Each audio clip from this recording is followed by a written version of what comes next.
heutigen Abend im kleinen Theater. Wollen Sie die Vorstellung ungestört genießen?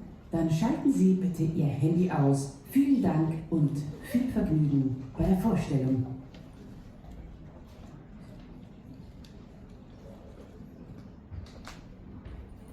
Good evening and welcome to the annual production of the English drama group Salzburg.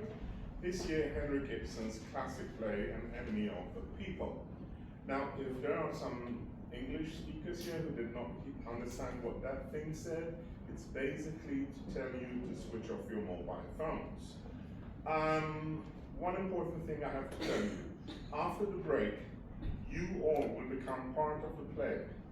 There is a townspeople meeting, and you are going to be the townspeople. You're going to be loud, noisy, and rude.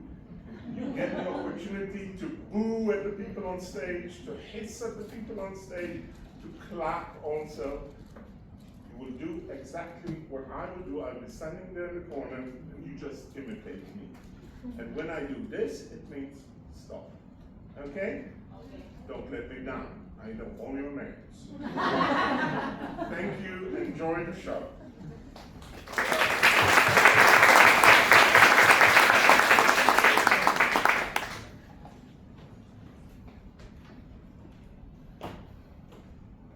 Syster, tala till syster, så vi sambe, nivinitis juaro, båda bere så vinner.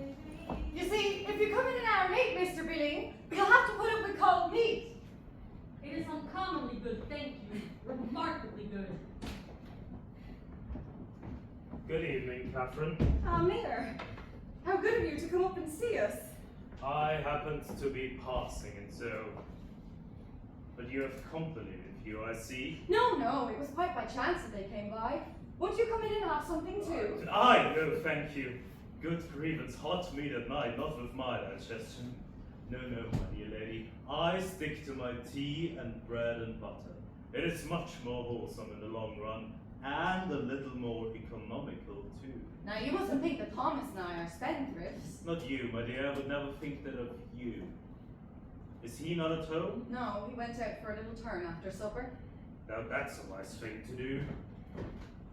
I fancy you're here coming now. Oh, it is you, Miss Ostad.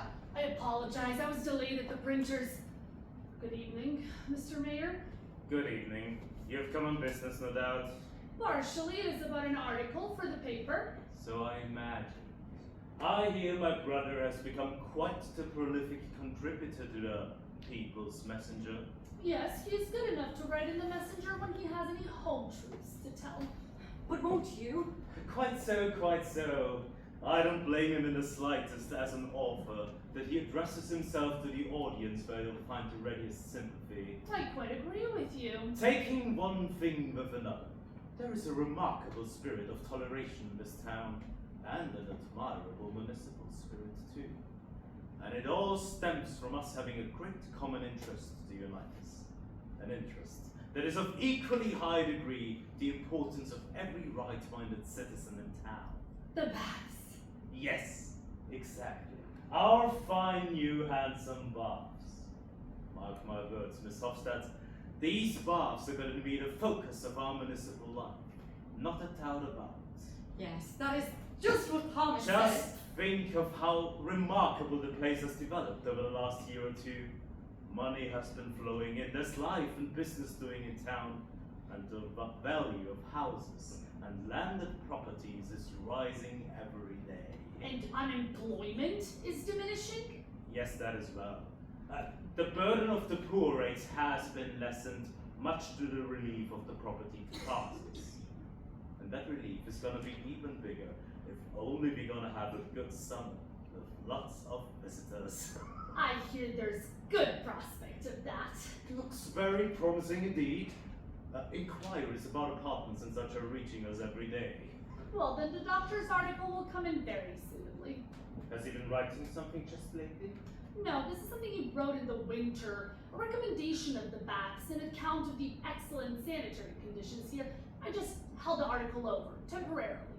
Some little difficulty with it, I suppose. No, not at all. I just thought it would fit better for the spring. You know, when people start planning their summer quarters more seriously. Quite right. You were perfectly right, Miss Hofstad.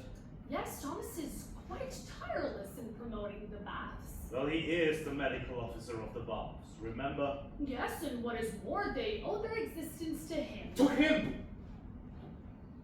Well, indeed, I've heard from time to time that some people are of that opinion.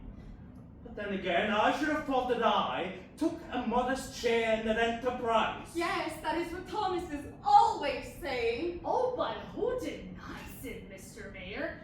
Everybody knows you set the thing in motion and made a practical thing out of it. I only meant that the idea of it came from the doctor first. Oh, ideas, yes. My brother has had plenty of them, unfortunately. But when it comes to putting an idea into a practical shape, you need to apply to a man of a different metal, Miss Hofstad. And I should have thought that in this household, at least... My dear Peter, won't you go in and have something, Miss Hofstad? My husband is sure to be back directly. Perhaps just a morsel. It is remarkable how these farmers' daughters never seem to lose their want of tact. Surely it is not something worth bothering about. Cannot you and Thomas share the credit of this as brothers? Well, I should have thought so, but it appears that some people aren't satisfied with a share. What nonsense! You and Thomas get on so well together. There he is at last, I think. Oh, look here, Captain. I have another guest for you. Isn't that jolly? Come in, Captain Horster. Take off your coat. Oh, that's right. You don't wear an overcoat. Just think, Catherine. I met him out on the street, and I could hardly persuade him to come up. Yes, Thomas, but don't you see? Oh, it is you, Peter. How delightful. Unfortunately, I must go in a moment. Oh, rubbish. There's some toddy coming in. You haven't forgotten the toddy, Catherine. The water is boiling now. Toddy too? Yes, sit down and we will have some immediately. I've never cared about an evening's drink. Oh, this isn't an evening's drinking. Sure seems to me. It is remarkable how they keep putting away all that food. I know. Isn't it remarkable watching young people eat? They've always got an appetite, you know. That's how it should be. Lots of food to keep up their strength. These are the young people who are going to stir up the fermenting forces of the future, Peter. May I ask what they will find here to stir up, as you put it? Well, for that you must ask the young people, when the time is right. We shan't be able to unsee it, of course. That stands to reason to old fogies like us. Really, I must say that this is an extremely... Oh, you mustn't take me so seriously, Peter. I am so happy and contented, you know. I find it is an extraordinary piece of good fortune to live among all this growing, germinating life. It is a splendid time to live in. Do you really think so?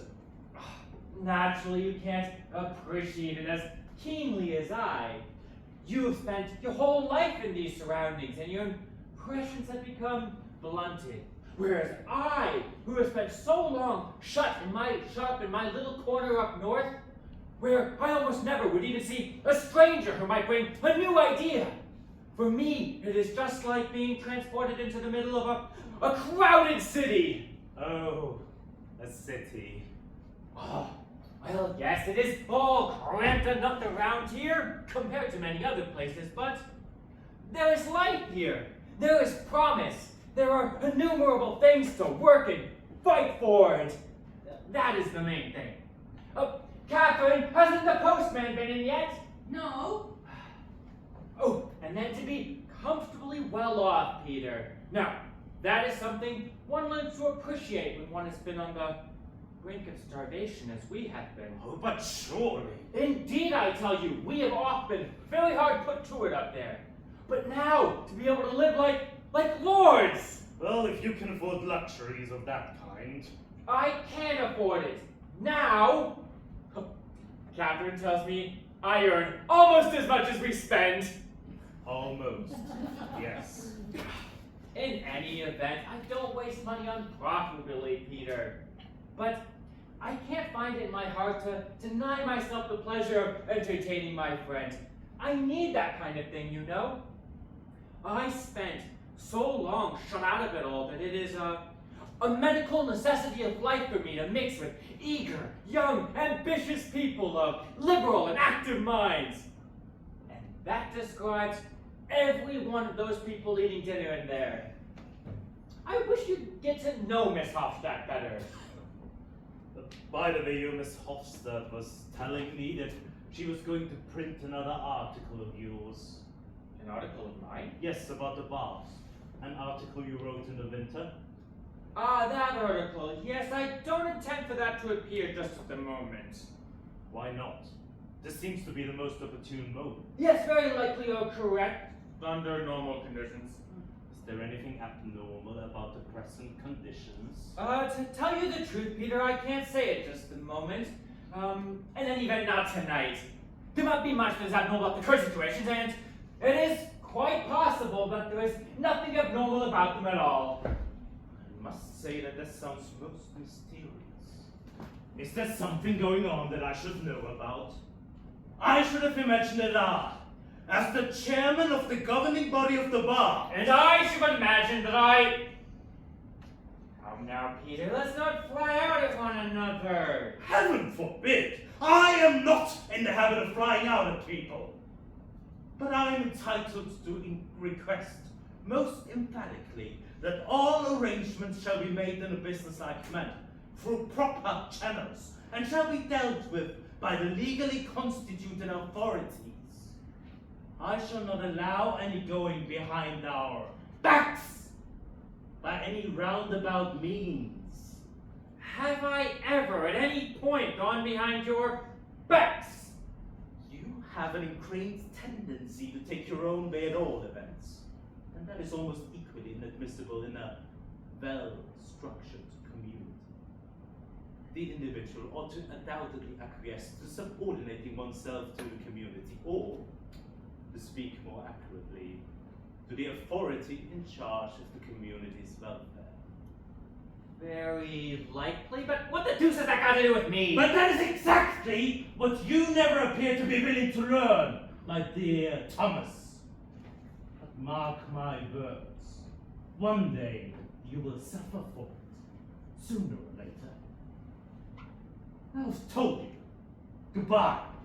Have you taken leave of your senses? You are on the wrong scent altogether. I'm not usually on that. You must excuse me, Vi.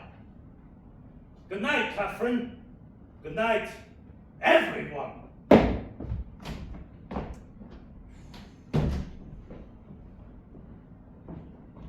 Has he gone? Yes, and in such bad temper. Oh dear, Thomas, what have you been doing to him this time? Nothing at all. And anyhow, he can't oblige me to make my reports before the proper time. What has he got to make a report about? You leave that to me, Catherine. It is an extraordinary thing that the postman doesn't come. Ah, one feels newborn after a meal like that. Well, the mayor wasn't in a very sweet temper today then. It is his stomach. He has wretched indigestion. I would rather say it is us, you of the people's messenger, that he couldn't digest. I thought you came out of it pretty well with him. Yes, but it is nothing more than a sort of truce. You must remember that Peter is a lonely chap, poor devil. He has no home comforts of any kind. Nothing but relentless business.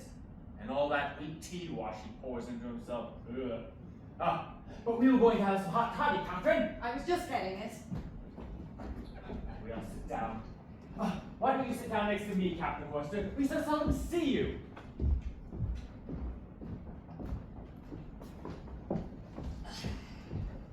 Now, here we are. This one is the arrack, this one is the rum, and this one here is the brandy. So everyone must help themselves. We will. Oh, and we must have the cigars, Catherine. You know where my box is. Oh, and please bring me my pipe, my dear.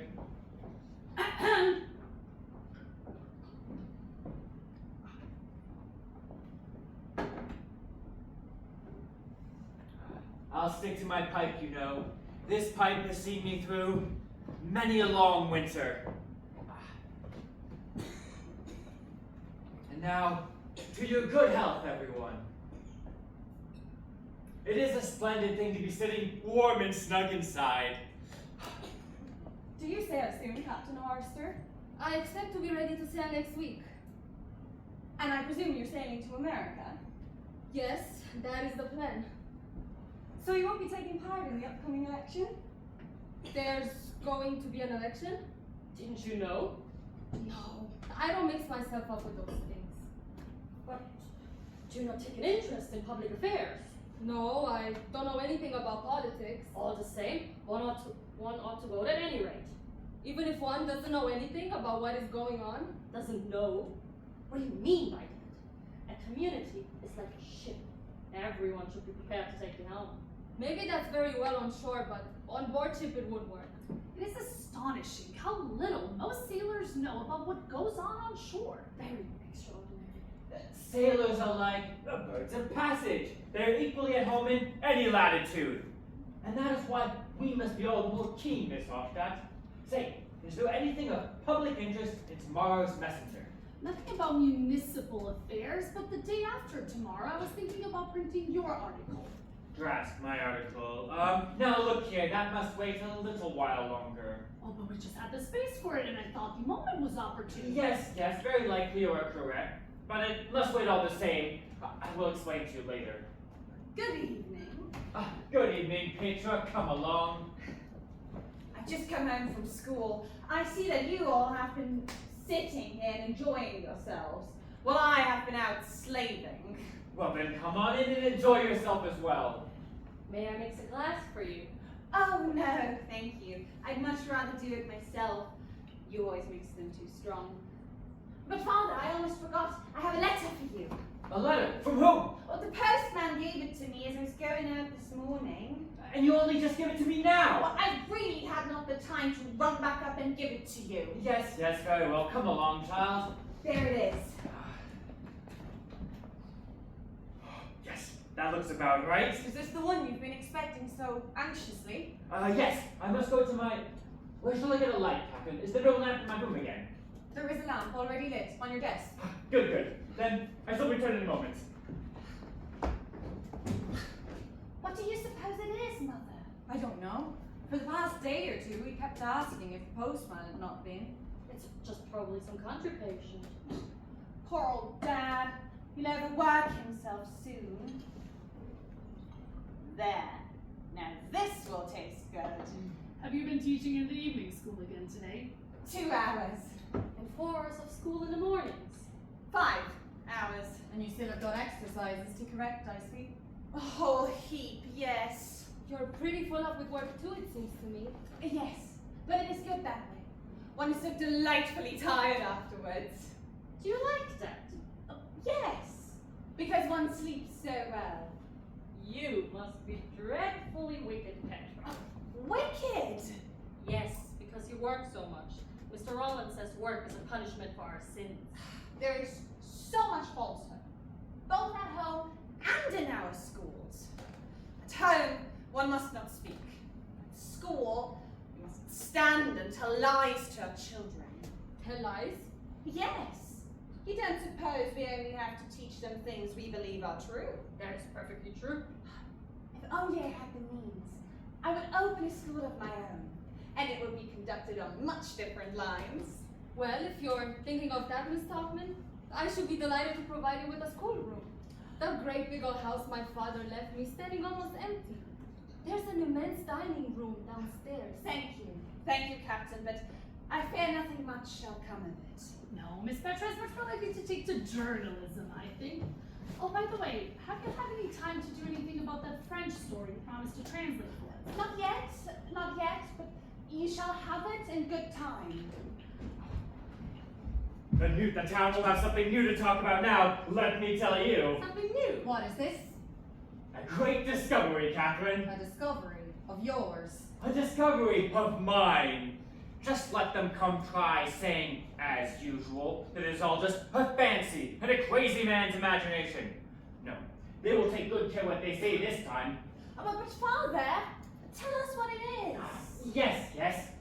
If only Peter were here now. It just goes to show how we men can go about forming our judgments, and when in reality we are all as blind as any mole in the ground. Doctor, what are you driving at? Is it not a universal opinion that this town is a healthy place? Certainly. An unusually healthy place. A place that deserves the warmest possible recommendations for both invalids and people who are well. Well, my dear Thomas. And we have been recommending them and praising them. And the baths, they have been called the main artery of the town's lifeblood, and the nerve center of the town, and devil knows what else. The town's pulsating heart is an expression I used once on very important occasion. Just so. But do you know what they really are? These great, splendid, much praised baths that we have spent so much money on. Do you know what they are? What are they? The whole place is a pest house. Doctor! The bath? entire medicinal bathing establishment is simply a pool of poison. The greatest possible threat to the public health. All that filth up at Moladol, all that stinking nastiness, is infecting the water conduit that leads to the main reservoir. And that same stinking, nasty poison is oozing up on shore as well. Where the bathing place is? Just there. Now how'd you come to be so certain of all of this? I have long since suspected something of the kind. Last year, there were all those strange cases of illnesses among the visitors. Typhoid cases and cases of gastric fever. That is quite true. And at the time, we simply supposed that the visitors had become infected before they arrived. But over the winter, I began to suspect quite differently. So I set myself to examining the water as best I could. So that is what you have been so busy with. Yes, I have been busy, Catherine, but here I had none of the necessary scientific apparatus. So I sent samples, both of the drinking water and the seawater, up to a university to have an accurate analysis made by a chemist. Well, have you got that? Here it is. This proves the presence of decomposing organic material in the water. It is full of bacteria. It is absolutely dangerous to use either internally or externally. Well, what a mercy you discovered it in time. You may well say so. What do you propose we do now, Doctor? Well, to set the matter right, of course. Can that be done? Well, it must be done. Otherwise, all the effort we put in the baths will be useless and wasted. Now, I don't see that becoming a necessity. I have a very clear idea of what must be done. But why have you kept this all so secret, dear? Do you think I was going to go around town gossiping about this before I had absolute proof? No, thank you. I am not such a fool. Oh, but still, you might have told us. Not a living soul. But you may run round to the old badger tomorrow. Oh, Thomas! Thomas! All right. You may run round to your grandfather then and give the old boy something to be astonished at. I know he thinks I'm cracked. And I've noticed a number of other people seem to think so too. But now the good folks shall see. They shall see. There's going to be a nice little upset in town, Catherine. You can't imagine what. All the water conduits will have to be relayed. All the water conduits? Of course. The water intake is much too low down. It must be raised to a much higher position. So you were right after all. Ah, you remember, Petra. I wrote opposing the plans before the work had begun. But no one will listen to me, of course. Well, now I shall let them have it. Naturally, I prepared a report for the Baths Committee. I've actually had it prepared for over a week, and I was just waiting for this to arrive. Now that it is here, it may go off at once. Take this at once and give it to the maid, and have her run it over to the mayor's at once. But Father, what do you think Uncle Peter will have to say? What is there for him to say? I should think he will be very happy that such an important truth has been brought to light. Doctor, will you let me print a short note about your discovery in the messenger? I should be very much obliged if you would. Oh, it is very desirable that the public be informed without delay. Certainly. She has just gone with it. Upon my soul, Doctor, you are going to be the most foremost man in town. No. And matter of fact, I have done nothing more than my duty. Miss Hofstad, don't you think the town ought to give Dr. Stockman some sort of testimonial? Well, I will suggest it anyway. And I will speak to us Laxon about it. No, my dear fellows, I won't hear a word about it. Even if the babies committee were to vote me a raise in salary, I won't accept it. Do you hear me, Catherine? I won't accept it. You are quite right, Thomas. Your health, Father. Good health, Well, Doctor. I hope it brings you nothing but good luck. Thank you, my dear fellows. I am so tremendously happy. It is a wonderful thing for a man to feel as if he has done a service for his native town and fellow citizens. Hurrah, Catherine! Hurrah!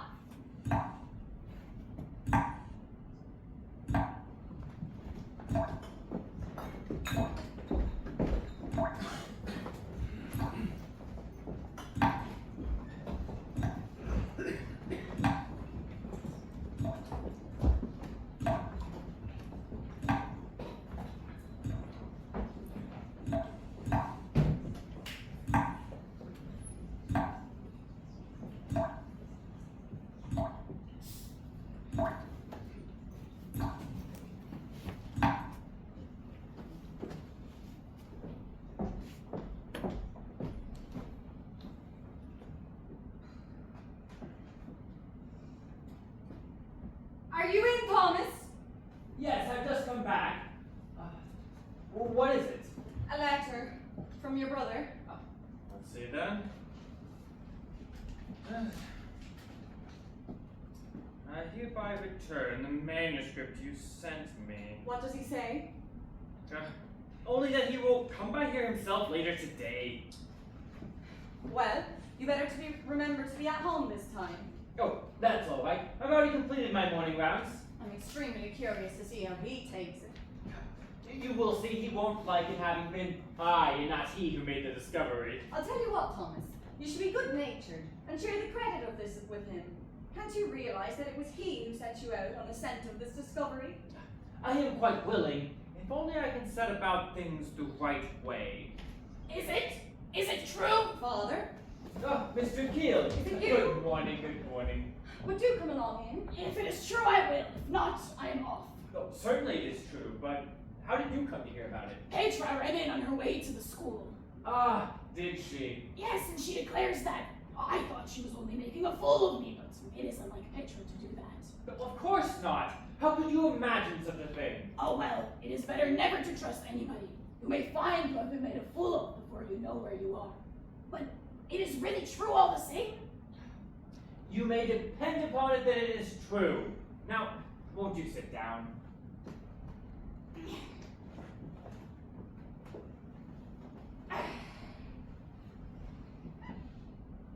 It is a fair bit of good luck for the town. A bit of luck for the town. Well, yes, that I made the discovery in good time. Yes, but I never thought you the sort of man to pull your own brother's leg like this. Read, Father dear. Let me see, what was the story? Some kind of beast had got into the water pipes, wasn't it? Bacteria, yes. And a lot of these beasts had got in, according to Petra, a tremendous lot. Certainly, hundreds and thousands, probably. But nobody can see them? Isn't that so? No, you can't see them. Damn! It's the finest story I ever heard! What do you mean? Yeah, but you will never get the mayor to believe a thing like that. We shall see. Do you think he will be fool enough to? I hope the whole town will be fools enough. The whole town? Well, it wouldn't be a bad thing. It would just serve them right and teach them a lesson.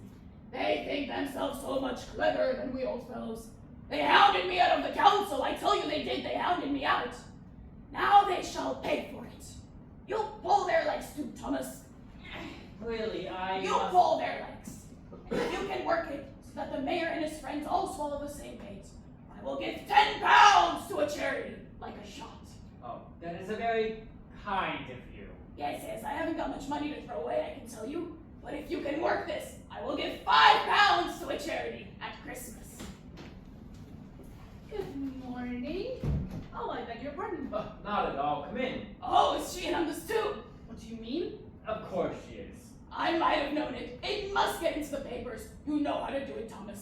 backwards to work. Now I must go. Are you sure you won't stay a little while longer? No, I must be off now.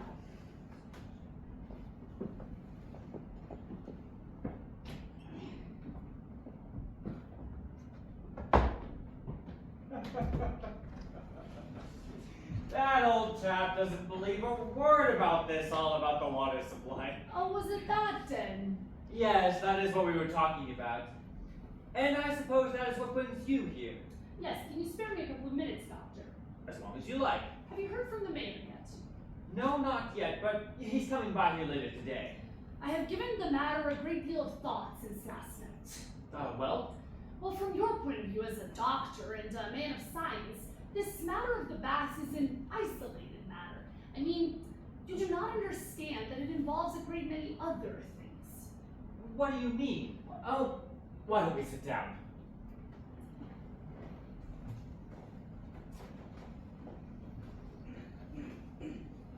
Well, you said yesterday that the pollution of the water is coming from the impurities in the soil. Yes, undoubtedly. It is due to that poisonous morass up at Mullagal. Begging your pardon, Doctor, I believe it is due to quite another morass altogether. What morass? The morass that the whole life of our town has been built on and is rotting in. What the deuce are you driving at? The whole of the town's interests have, little by little, gotten into the hands of a pack of officials. Oh, come now, they are not all officials. No, but the ones that aren't officials are at any rate the officials' friends and adherents. It's the wealthy folk, the old families in town that have gotten us all in their hands. Yes, but certainly these were all men of great knowledge and ability. Did they show any knowledge or ability when they laid the conduit pipes to where they are now? No, that was a great piece of stupidity on their part, but, well, now the matter shall be set right. Do you think it will all be such plain sailing? Well, plain sailing or no, it must be done. Yes, provided that the press takes up the matter. Are you sure that that's necessary? I'm sure that my brother is... Begging your pardon, Doctor, I need to inform you that I am inclined to take the matter up. In the paper? Yes. When I inherited the people's messenger from my father, it was my idea to break up this ring of self-opinionated old fossils who have gotten hold of all the influence. Yes, but you know, you told me yourself what that nearly led to. You nearly ruined your paper. Yes. Back then, we were obliged to climb down a peg or two because there was the danger of the whole project of the bats coming to nothing if they failed us. But now that the scheme has been carried through, we can dispense with these grand gentlemen. Dispense with them, yes, but we still owe them a great debt of gratitude. Oh, that shall be recognized, unbegrudgingly. But a journalist of my democratic tendencies cannot let an opportunity like this slip. The bubble of official infallibility must be pricked. The superstition, like any other, must be destroyed. Yes, I am wholeheartedly with you. If it is a superstition, away with it. Now, I shall be very reluctant to bring the mayor into it because he is your brother, but I am sure you will agree with me that the truth must be the first consideration. Well, that goes without saying, but, Now, you must not misjudge me. I am of humble origin, as you know, and that has given me the opportunity of knowing what the most crying need is among the humbler ranks of life. And that is for them to be given some part in the direction of public affairs, Doctor, because that will develop their faculties and intellect and self-respect. I quite appreciate that, Miss Hofstadt, and, in my own opinion, a journalist incurs a heavy responsibility if she fails to take any favorable opportunity to emancipate the masses, the humbled and oppressed. I know very well that in exalted circles, I shall be called an agitator, and devil knows what else, but it matters not what they call me. As long as I can face my conscience without reproach, then, come in. Excuse my taking the liberty, Doctor. It is you, Mr. Slaxon. Yes. Is it me you're looking for, as Laxton? No, I didn't know I should find you here. It was the doctor. I'm quite at your service. What can I do for you? Is it true what I heard from Mr. Billing, that you mean to improve our water supply? Yes, for the baths. Quite so, I understand. Well, I have come here to say that I will back that up by every means in my power. You see? I shall be tremendously grateful to you, of course, Because it may be no bad thing to have us small tradesmen at your back. We form, as it were, a compact majority in the town, if we choose. And it is always a good idea to have the majority with you, Doctor. That is undeniably true, though. I confess I don't quite understand why such unusual precautions would be necessary in this case. It seems to me to be such a plain and straightforward thing. It might be very desirable all the same. I know our local officials so well. Officials are generally very ready to act on proposals made by other people. So I shouldn't think it at all amiss to make a little demonstration. That's right. A demonstration, did you say? Well, what on earth would you make a demonstration about? We shall, of course, proceed with the greatest regard to moderation. Moderation is always my aim. It is the greatest virtue of the citizen. At least I think so. Yes, it is a well-known characteristic of yours, Mr. Slaxon. Yes, I think I may pride myself on that. And this matter of the water supply is of the greatest importance to us small tradesmen. The baths promise to be a regular gold mine for the town. We shall all make our living out of them, especially those of us who are householders. And as I am, at present, chairman of the Householders Association. Yes? And, what is more, current secretary of the Temperance Society. You do know, sir, that I'm a worker in the temperance cause. Of course, of course. Well, you understand that I come into contact with a great many people, and as I have the reputation of a temperate and law-abiding citizen, just like yourself, Doctor, well, you see, I have a certain influence in the town, a little bit of power, if I may be allowed to say so. Yes, I am quite well aware of that, Mr. Slaxon. So, you see, it would be an easy matter for me to set on foot some testimonial, if necessary. A testimonial? Yes, sort of a dress of thanks from the townspeople for your share in what is of such great importance to the community. I need scarcely say that it would have to be drawn up with the greatest regard to moderation, so as not to offend the authorities, who, after all, have the reins in their hands. But if we pay strict attention to that, I don't think there should be anything that's risky about that. Oh, and even supposing they didn't like it. No! There must be no discourtesy towards the authorities, Miss Hofstad. It is no use falling foul of those upon whom our welfare so closely depends. I have done that in my time, and no good ever comes of it. But no one can take exception to the reasonable and frank expression of a citizen's views. Thank you, Mr. Slaxon. It is quite hearty that I find so much support among my fellow citizens. Now, you shall have a small glass of sherry, eh? No. I never drink alcohol of that kind, thank you. Well, a glass of beer then. No, nor that either, thank you. I never drink anything this early. I shall go into town now and talk this over with one or two householders to prepare the ground.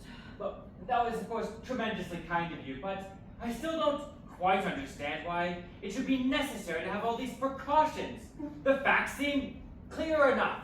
Our authorities are somewhat slow to. Far be it from me to blame them. Oh, we're gonna steer them up in the paper tomorrow, Slaxon. But not violently, I trust, Miss Hofstad. Proceed with moderation, or you will do nothing with them. You now know that you have the small tradesman at your back at all events, like a solid wall. You have the compact majority behind you, Doctor. Goodbye. I am much obliged, Thank you, Mr. Slaxon. Are you going my way towards the printing office, Miss Hofstad? I will come later. I have a couple of things to finish here. Very well.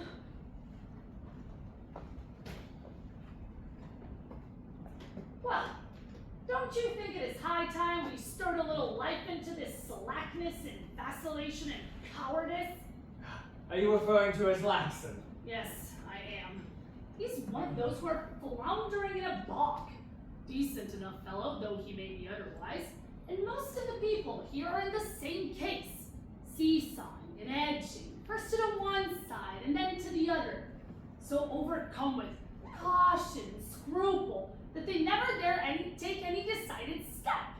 Yes, but Mr. S. Laxon seems so thoroughly well-intentioned to me. Yes, but there is something I value more than that in a man, and that is for him to be confident and self-reliant. Oh, I think you're perfectly right there, Miss Hofstad. That is why I want to take this opportunity and try, if I cannot manage, to stir a little virility into these well-intentioned people. The idol of authority must be shattered. This gross and inexcusable blunder about the water supply must be brought home to the mind of every municipal owner. If it is your opinion that that is what is the best for the community, then so be it. But not until after I've talked to my brother. I will prepare a leading article, and if the mayor refuses to take the matter up, How can you even imagine such a thing possible? oh, it is quite conceivable. And in that case, I promise you may print my article, every word of it. ma'am, have I your word for it? Look here. Take this. It can do you no harm to read it over, and you can return it to me later on. Good. Good. That is what I will do. And now goodbye, Doctor. Goodbye, Miss Hofstadt, and you shall see everything will go quite smoothly. Quite smoothly. We shall see. Catherine! Oh, it is you, Pedro. Yes, I've just come home from school. Has he been here yet? Peter, no, not yet, but I have had a long discussion with Miss Hofstadt. She finds my discovery very exciting, and she's offered me to put her paper at my disposal. Will it be necessary? Not for a moment, but it does make me proud all the same to know I've got the liberal-minded, independent press on my side. Oh, and just think, I had a visit from the chairman of the Householders Association. Oh, what did he want? But to offer me his support, of course. They are prepared to support me as a body if necessary. Do you know what I've got behind me, Catherine? Behind you? No, what have you got behind you? The compact majority! Oh, really? And is that a good thing for you, Thomas? But I should think it is a very good thing. By Jove, it is a wonderful thing to feel this bond of brotherhood between oneself and one's fellow citizens. Oh, and to be able to do so much that is good and useful, Father. That was a knock at the door. Good morning. Glad to see you, Peter. Good morning, Peter. How are you? So, thank you. I have received a letter from you yesterday, after office hours, dealing with certain conditions of the waters at the baths. Yes, have you read it? Yes, I have. And what do you think of it? Come along, Petra. Was it really necessary to make all these investigations behind my back? Well, yes, because until I was absolutely certain So you about mean it. to say that you're absolutely certain now? Well, certainly you are convinced of that. Is it your intention to bring this document in front of the Baths Committee as some kind of official communication? Certainly. Something must be done in the matter, and that quickly. As usual, you employ some violent expressions in your report. You say, amongst other things, that what we provide to our customers is akin to a permanent supply of poison! Well, can you describe it any other way, Peter? Just think of it. Water that is poisonous, whether you drink in it or bathe in it. Now, and this we offer to our visitors who come to us trustingly and pay us an exorbitant rate to be made well again. And your reasoning brings you to the conclusion that what we shall do is build a sewer to draw off the alleged impurities from Moladal and relay all the water conduits. Yes. Can you think of anything else? I can't. I have taken a pretext this morning to go and see the town engineer. I approached the topic of your proposals as something that we may, perhaps, have to take into consideration sometime later on. Sometime later on? He smiled at what he considered to be my extravagance. Naturally. Have you taken the effort of trying to figure out what your proposed alterations might cost? According to the information that I've received, the costs would be somewhere around 15 to 20,000 pounds! Would it cost so much? Yes! And the worst part of it is that we should be obliged to close the baths for 2 years. 2 years? Wait, 2 whole years? At least. And what are we to do with the baths in the meanwhile? Close them. Indeed, we should be obliged to, or do you think that we should have a single visitor if we go around proclaiming that our water is dangerous? Yes, but Peter! And all this at this junction, just when the baths are beginning to get low. We should have to abandon the whole thing. That cost us so much money. And then you will be known to have ruined your native town. I should have ruined. It is simply and solely through the baths that this town has any future worth mentioning. You know this as well as I. Well, then, what do you think ought to be done then? Your report has not convinced me that the conditions of the waters at the baths are as bad as you represent them to be.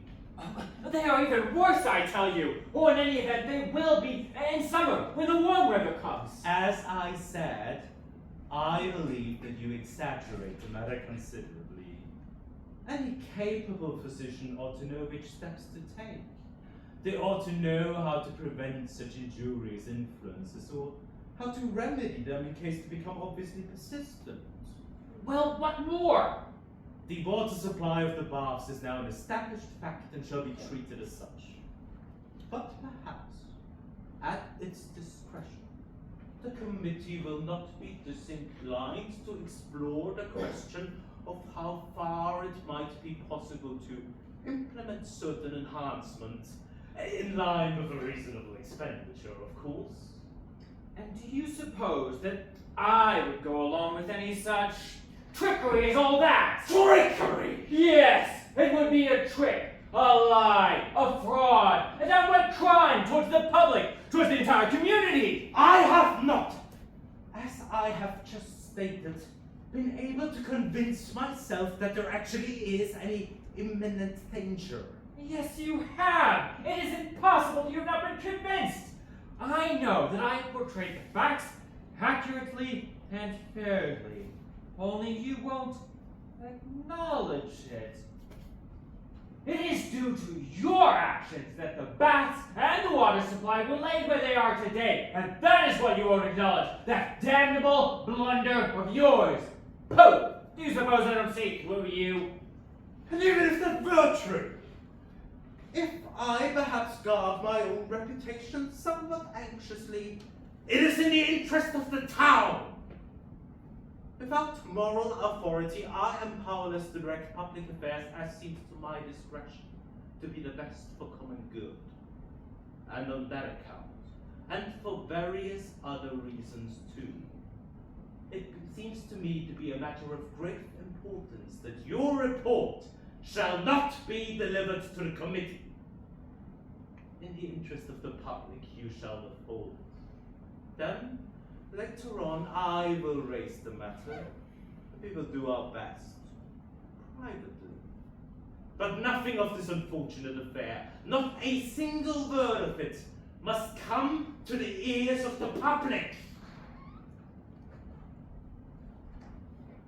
I'm afraid it is far too late for that, my dear Peter. It must and it shall be prevented.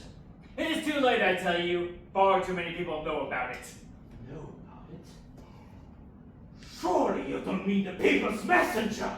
Yes! The liberal-minded independent press is going to see to it that you do your duty.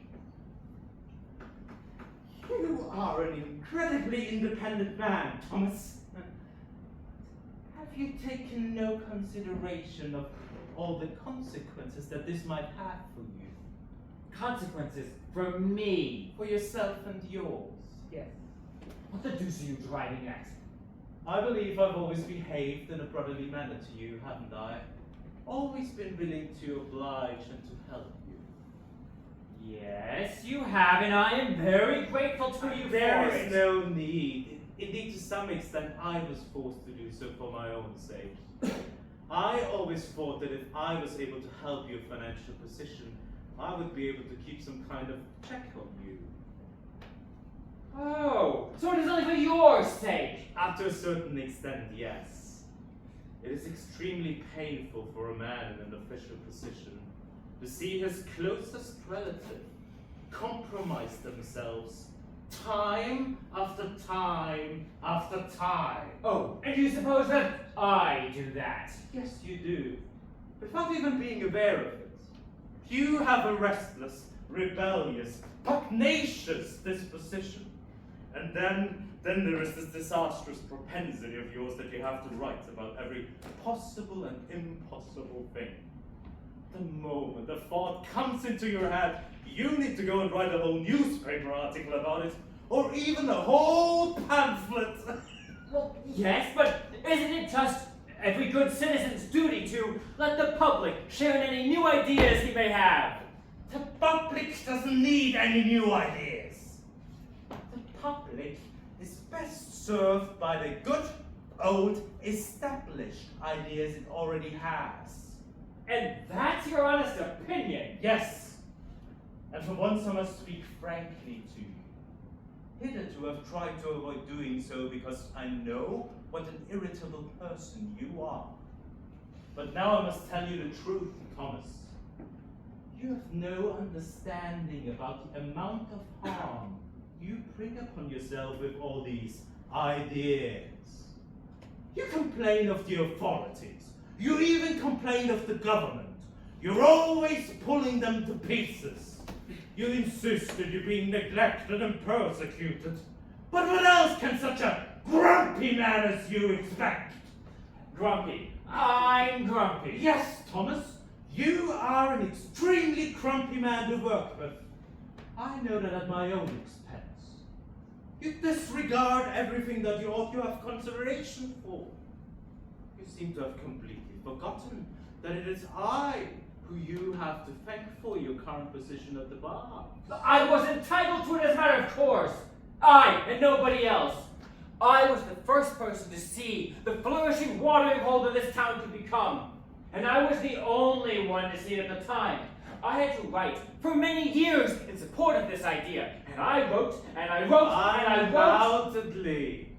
But things were not right for your scheme at the time.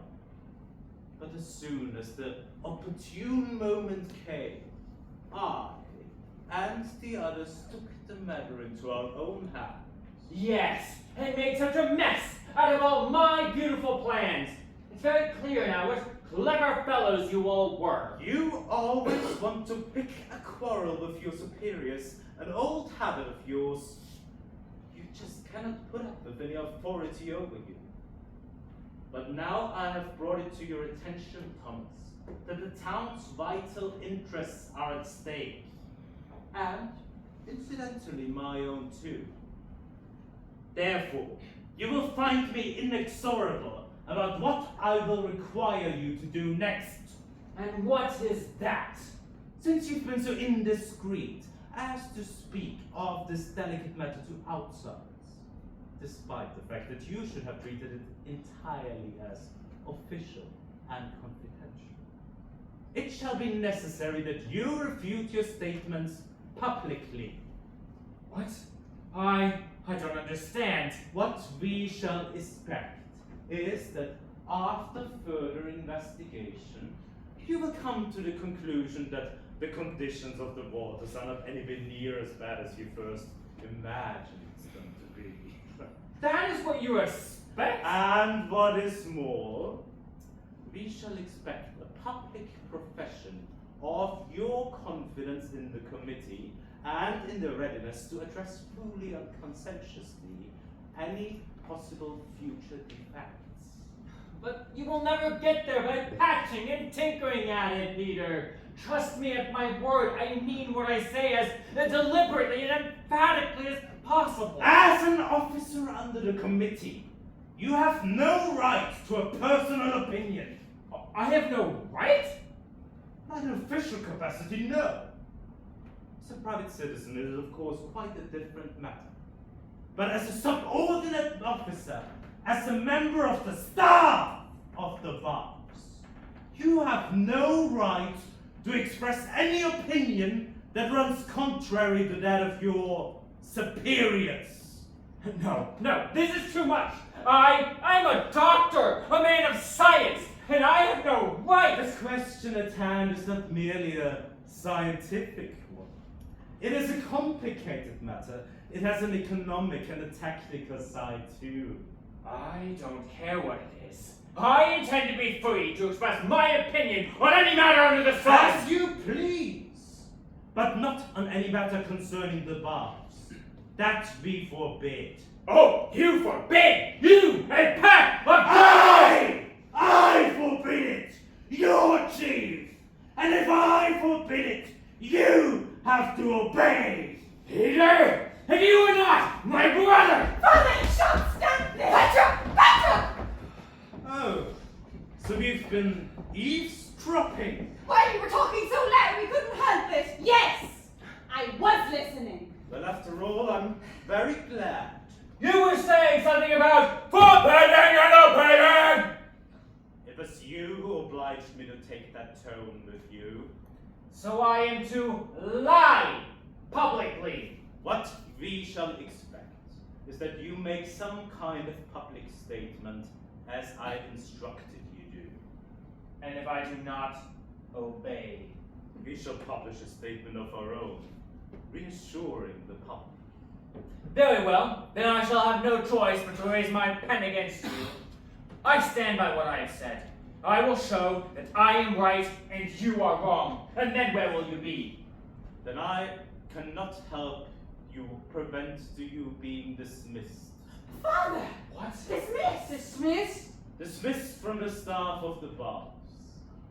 I shall be required to request that you are immediately given notice and that you're not allowed to have any further participation in the bath's affairs.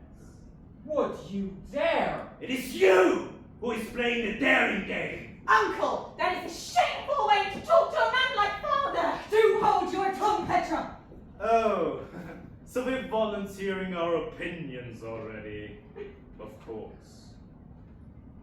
Catherine, I believe that you are the most sensible person in this household. Can you please try and use any sway that you may have over your husband? The baths are poisoned, man! Are you mad? We are making our living retelling filth and corruption. The entire fabric of our municipal life. Or divides itself into a lie. imagination! Or even worse. A man who can throw such offensive insinuations about his native town must truly be an enemy of our community. Do you dare? Don't control your temper, father! I will not expose myself to violence. You had your warning now. Reflect on it. Reflect on what you owe to yourself and to your family. Goodbye. Am I to put up with such treatment as this? In my own house, Catherine? What do you think of that? Indeed, it is both shameful and absurd, Thomas.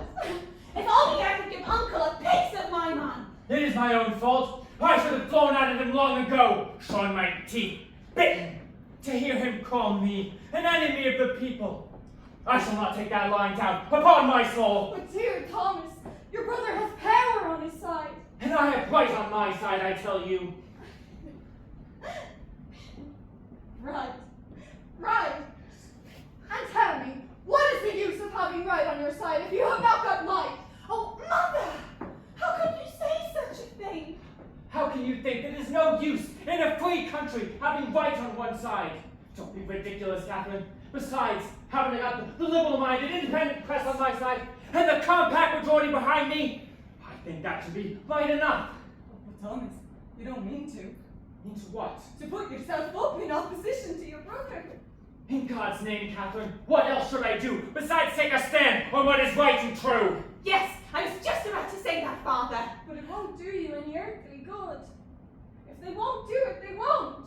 No, you give me a little time, Catherine, and I will show you how I will carry the war into their camp. Yes, you carry the war into their camp, and you get your dismissal. That is what you will do. In any event, I will have done my duty towards the public and the community. I who was called its enemy. Towards your family, Thomas. Towards your own home. Do you think that is doing your duty towards those you have to provide for? Mother, you shouldn't always think fast enough. Oh, it is easy for you to talk. You're able to shift for yourself if need be. But think a little of yourself, Thomas, and of me. I think you're out of your senses, Catherine. If I were to be such a miserable coward as to bend my knee to Peter and his crew, do you think that I would know even an hour's peace of mind all my life afterwards? Oh, I don't know anything about that. But God preserve us from the peace of mind we shall have all the same if you go on defying him. We shall be left again without the means for subsistence, with no income to rely upon. I should have thought we had enough of that in the old days, Thomas. Remember that. Think what that means. This is what this slavery brings upon a free and honest man. Isn't it horrible, Catherine? Indeed, it is sinful to treat you so. But good heavens, one has to put up with so much injustice in this world. No. Even if the whole world goes to pieces, I shall not bend my neck to this yoke. Thomas, what are you going to do? I'm going to have this all. Father is splendid. He will not give in.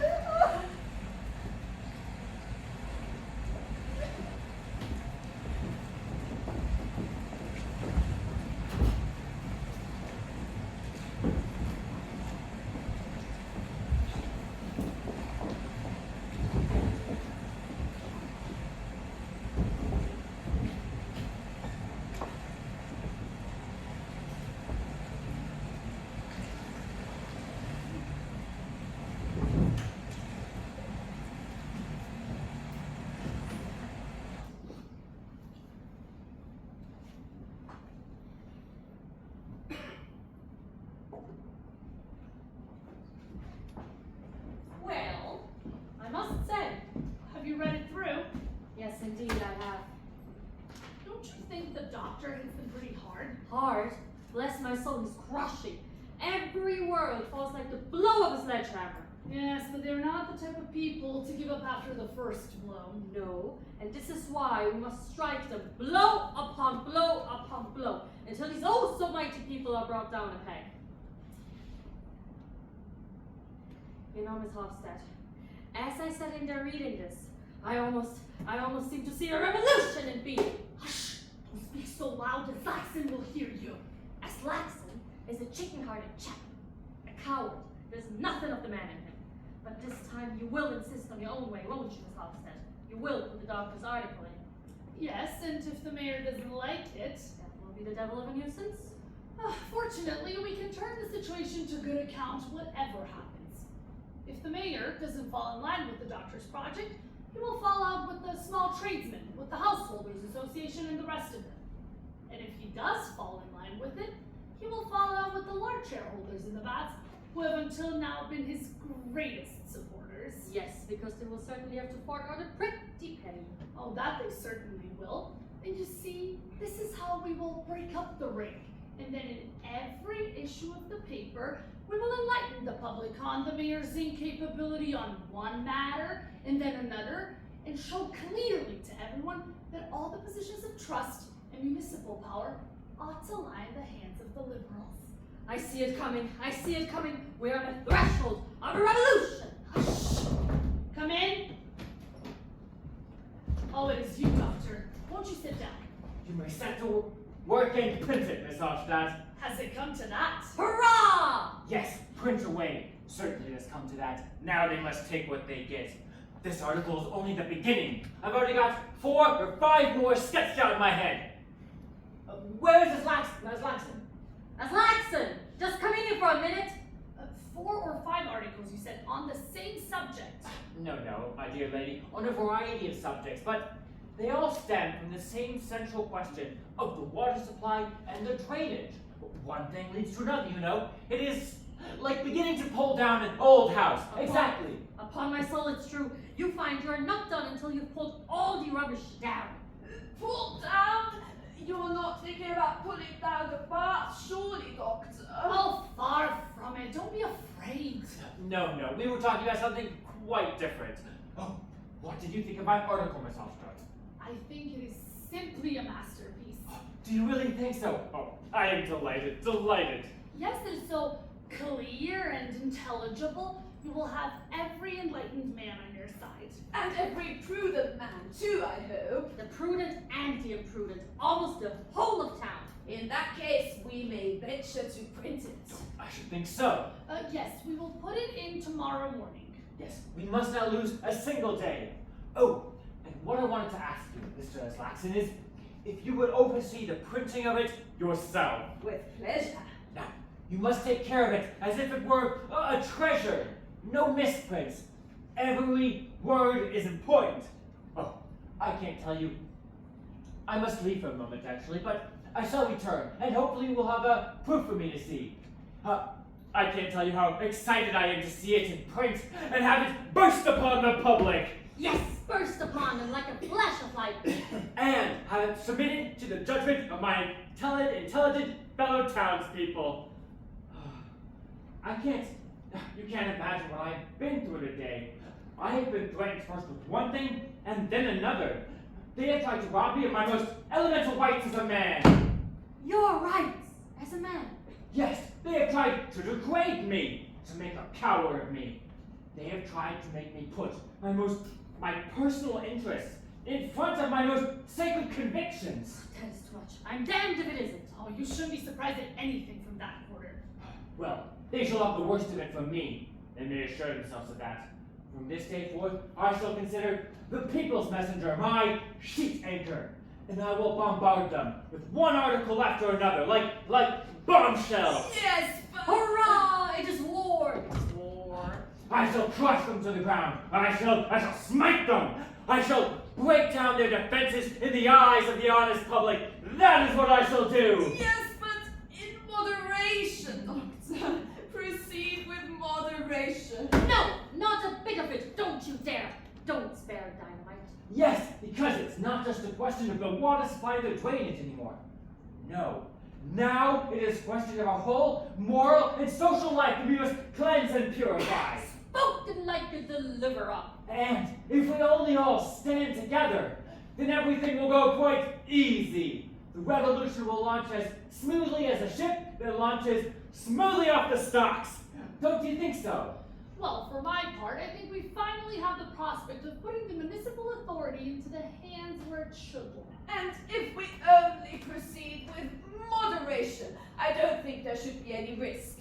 Who the devil cares if there's any risk? What I do in the name of truth.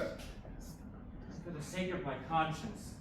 You are a man who deserves to be supported, Doctor. Yes, there's no denying that the Doctor is a true friend of the town, a real friend of the community, that is. Take my word for this, Laxon. Dr. Stockman is a true friend of the people. Yes, the Householders Association should make use of that expression before long. Thank you, my dear fellows. It is refreshing for me to hear you say that. My brother calls me something quite differently. But by Jove, he shall have it back with interest. Now, I must be off to see another poor devil, but I shall return as I said. He may prove to be an invaluably useful man to us. Yes, so long as he confines himself to the matter of the baths. If he goes farther afield, I don't think it would be advisable to follow him. Well, that depends. You see, You are so infernally timid, Aslaxon. Timid! Well, when it is a question of the local authorities, I am timid, Mr. Billing. I have learned that in a school of experience, let me tell you. But try me in higher politics, in matters that concern the government itself, and see if I am timid. All right, I admit it, you aren't. But this is simply contradicting yourself. I am a man with a conscience, and that is the whole matter. If you attack the government, you won't do the community any harm. Those fellows do not care about attacks. They go on just as they are in spite of them. But local authorities are different. They can be turned out, and then you may get an ignorant lot into office who may do irreparable harm to the householders and everybody else. and what about the education of citizens through self-government? Don't you attach any value to that? When a man has his own interests to protect, he cannot think of everything, Miss Hofstad. Well, in that case, I hope I shall never have any interests of my own to protect. Here, here.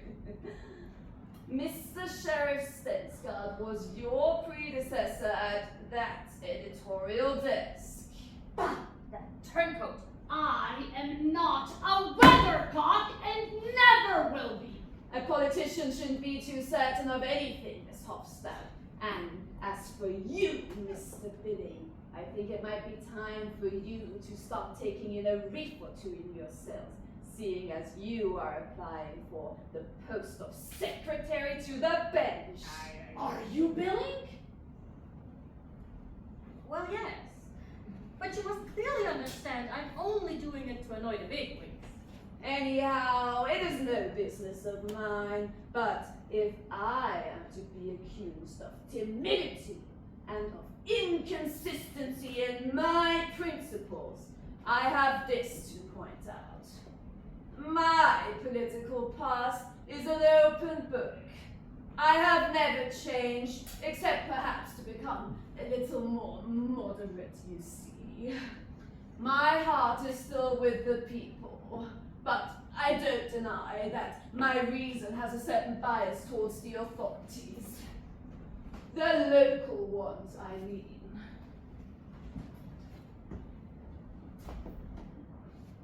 Can't we try and get rid of him, Miss Hofstad?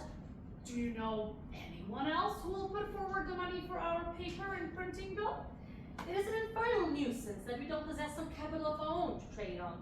Yes, if we only had that. Suppose you were to apply to the doctor.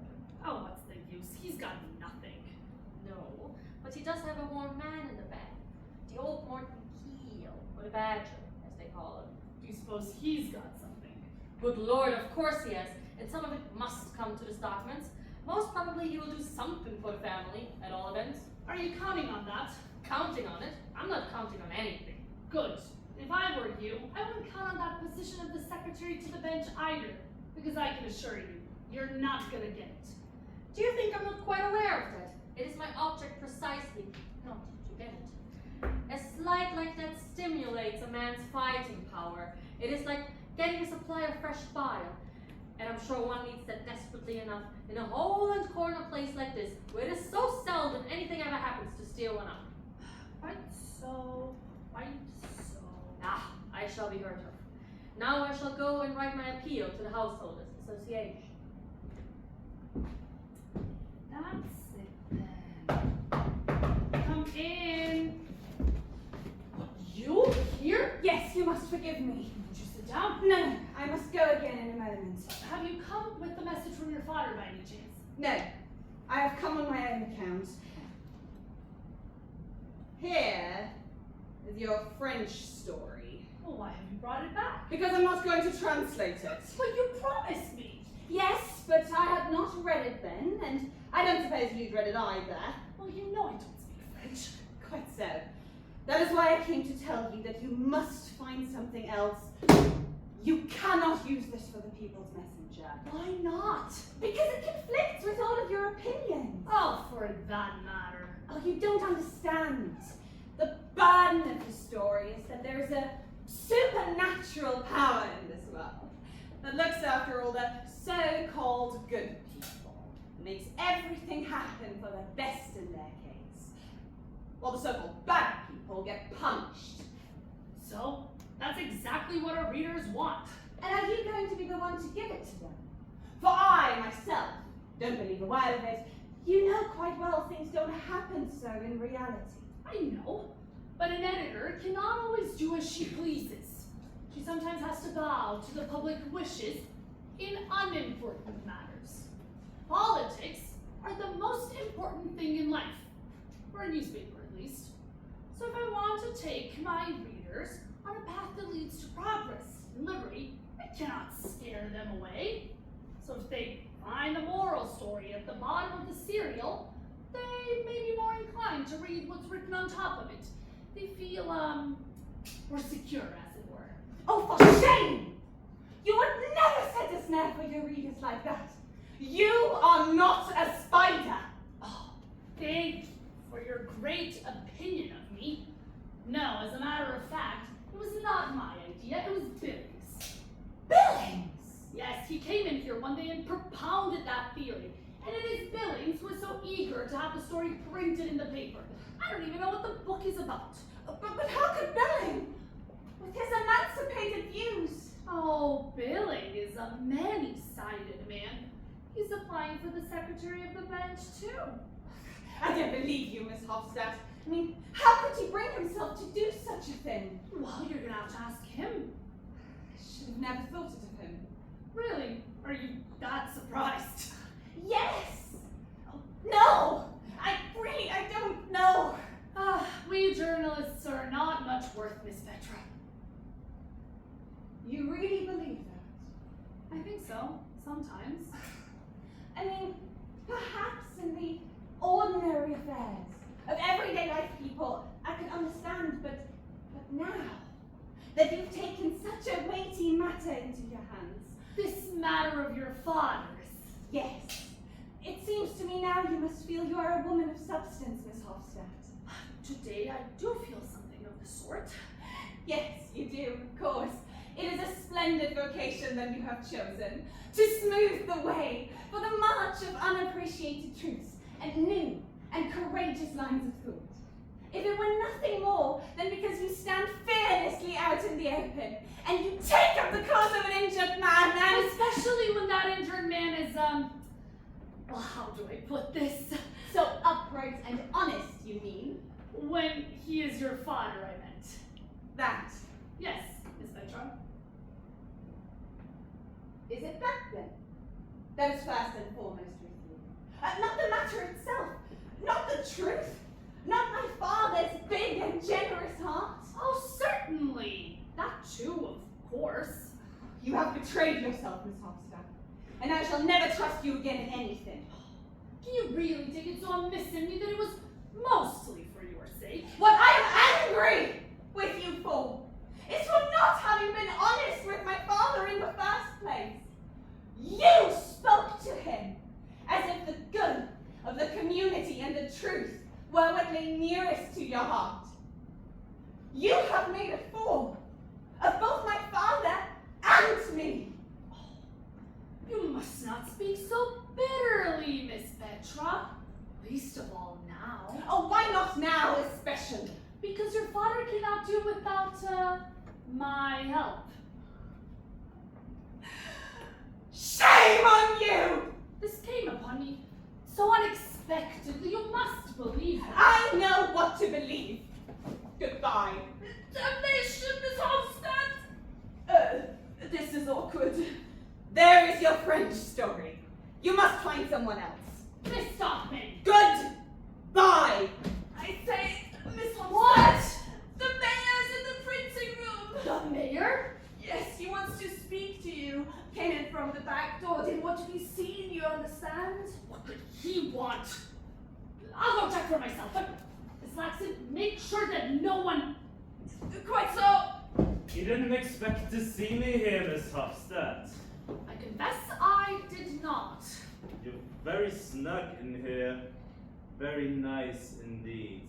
Oh? And here I come without any notice, taking up your time. Oh, by all means, Mr. Mayor, I am at your service.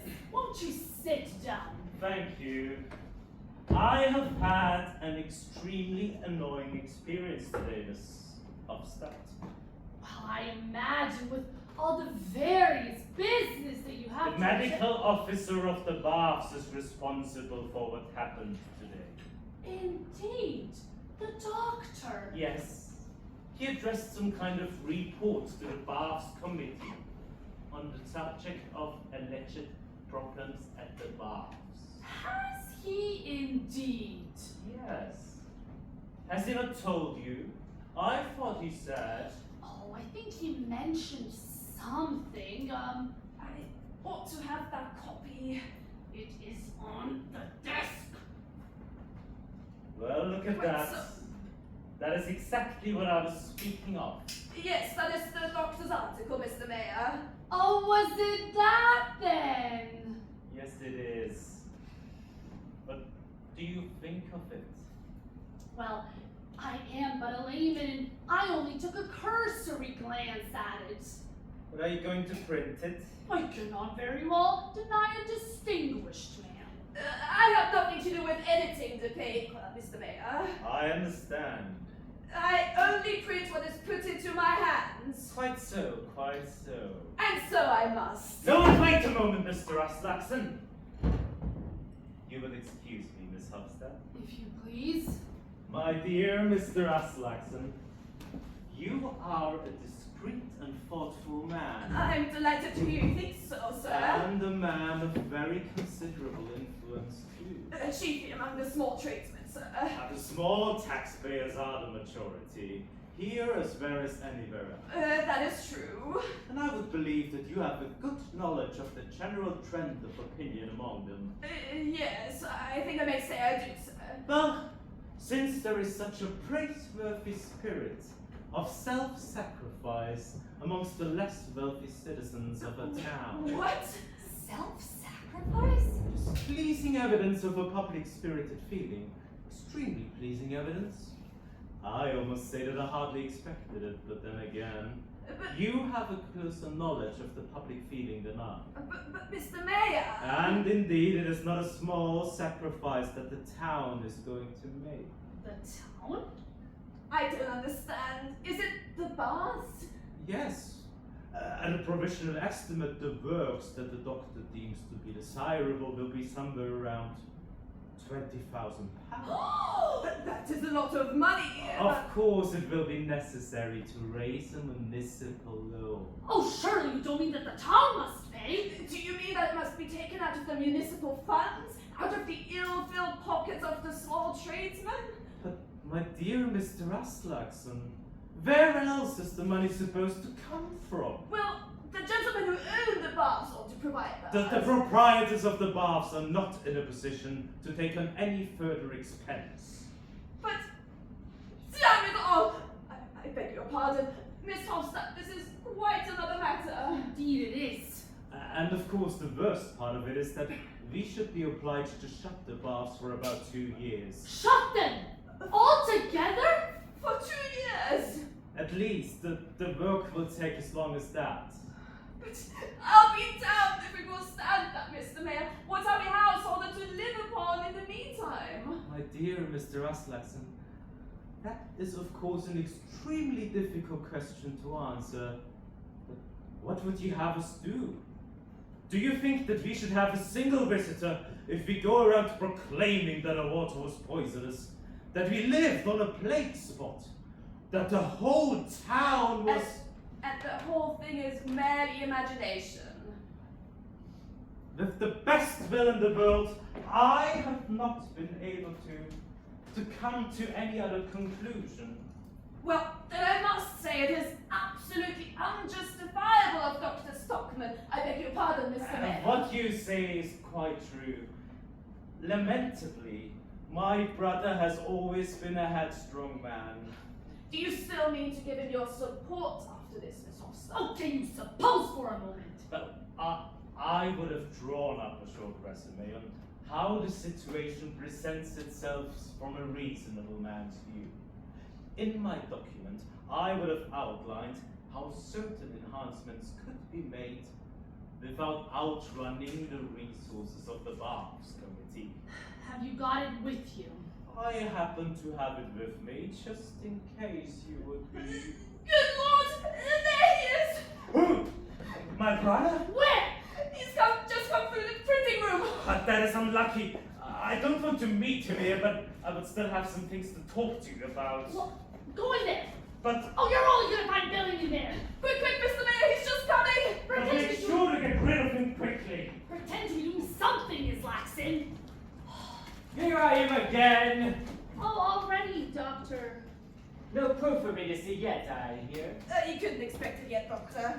No, of course not. But I am impatient, as you can well understand. I won't know a moment's peace of mind till I see it in print.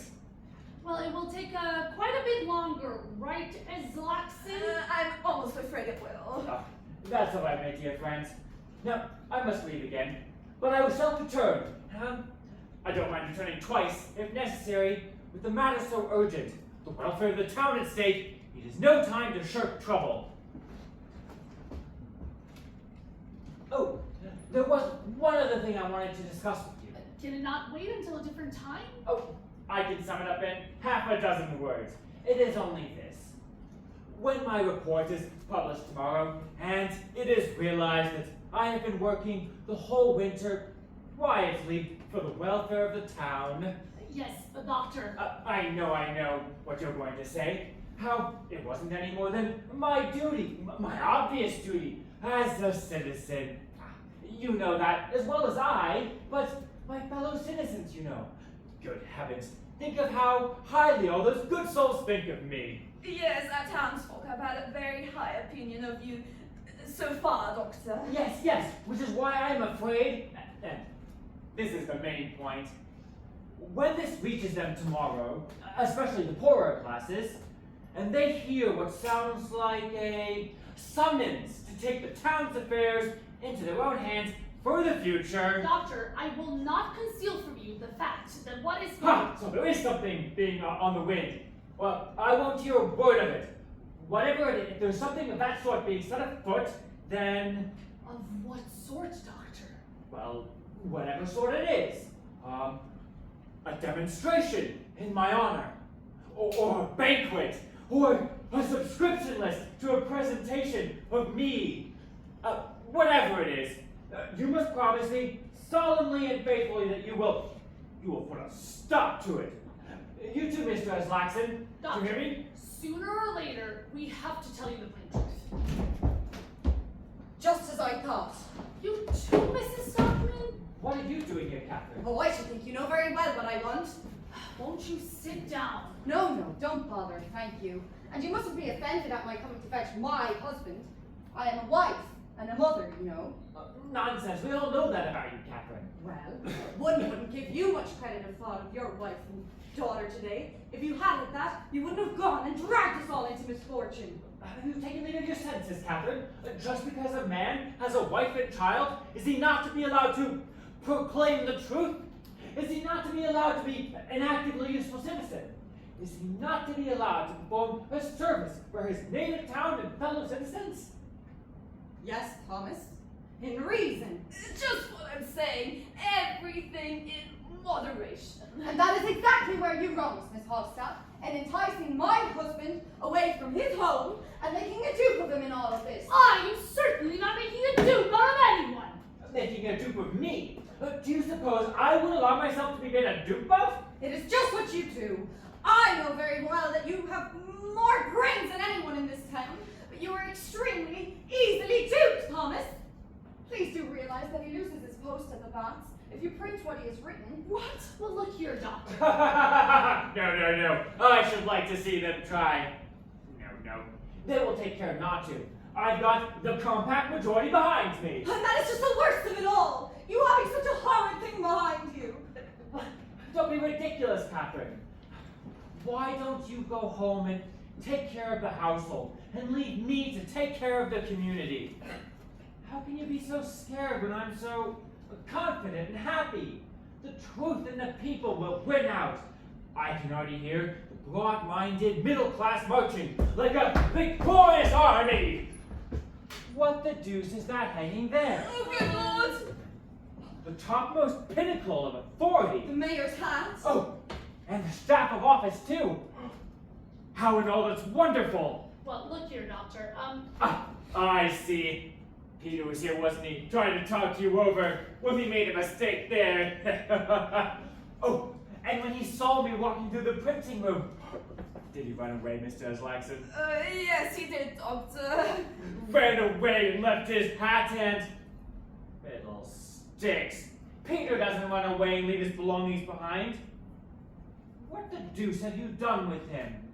Ah, in there.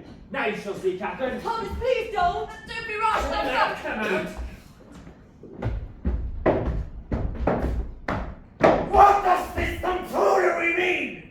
Now, my dear Peter. I'm the chief constable of the town. Show a little respect. Really, Thomas? Give me my hat and my stick, I tell you. I'm the chief authority. The mayor of the whole town. Please understand. Take off my hat. Remember, it is part of an official uniform. Pooh! Do you suppose the newly awoken, lion-hearted townspeople will be afraid of an official hat? There's going to be a revolution in the town tomorrow. Let me tell you, you thought you could turn me out, but I'm going to turn you out of all your various offices. Do you think I cannot? I've got the triumphant social forces behind me. Hochstadt and Billing will thunder in the People's Messenger, and Aslaxon will take to the field at the head of the Householders Association. That I won't, Doctor. Of course you will. And may I ask Miss Hofstad if she intends to join this agitation? No, Mr. Mayor. Miss Hofstad is not such a fool as to risk her paper and herself for the sake of an imaginary grievance. What's going on? You have represented your case in a false light, Doctor. Therefore, I cannot give you my support. And after what the mayor was so kind to tell The us. false light nearly prints my article. I am quite capable of defending it. I am not going to print it. I cannot, will not, and dare not print it. You dare not? You are the editor of your paper. An editor controls her paper, I presume. No, it is the subscribers, Doctor. Fortunately, yes. It is public opinion, the enlightened public, householders and people of that kind. They control the newspapers. And I have all these forces aligned against me. Yes, you have. It would be the absolute ruin of the town if your article were to appear. My hat and my stick, please. I think your time as a mayor has come to an untimely end.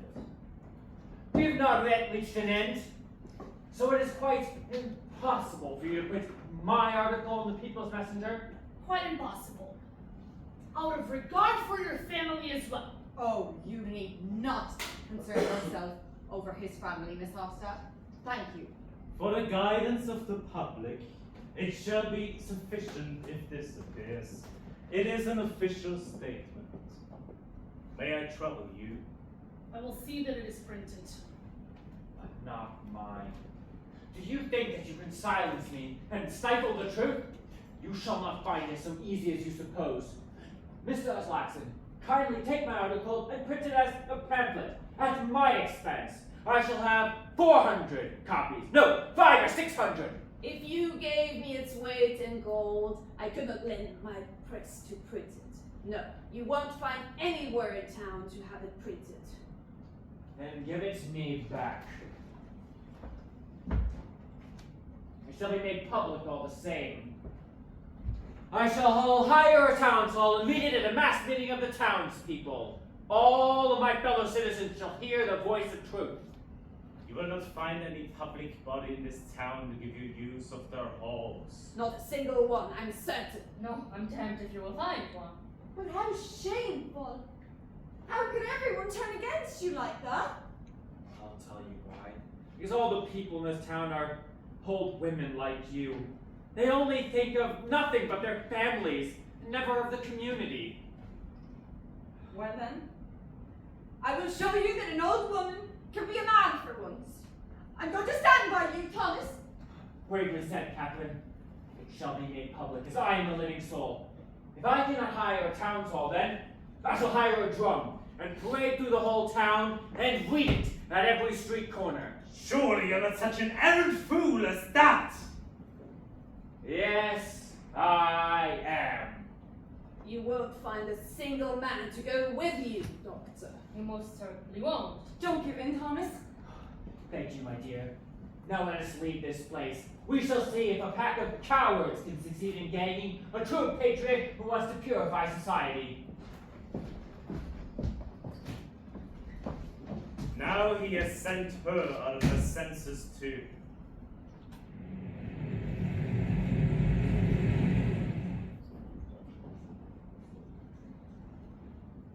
Talk loudly.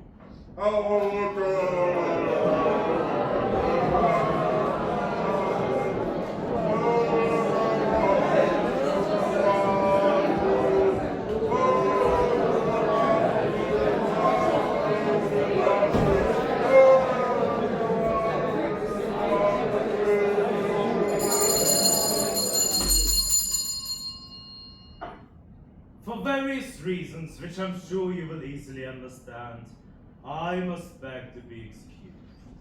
But fortunately, we have amongst us a man who I think that we shall all find acceptable. I speak of the President of the Householders Association, Mr. Aslaksen.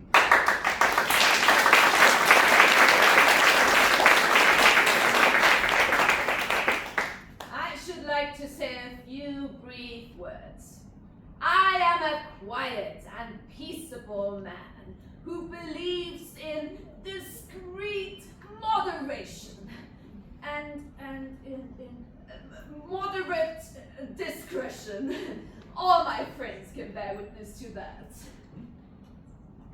I have learned in the school of life and experience that moderation is the most valuable virtue a citizen can possess. Hear, hear. I would therefore suggest to our esteemed fellow citizen who has called this meeting to strive to keep strictly within the bounds of moderation.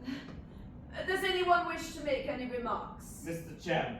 The mayor will address the meeting.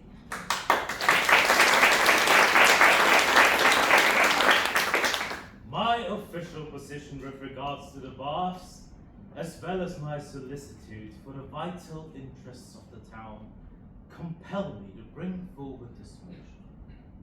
I believe nobody would like it if exaggerated and unreliable accounts of the bath's sanitary conditions were made public.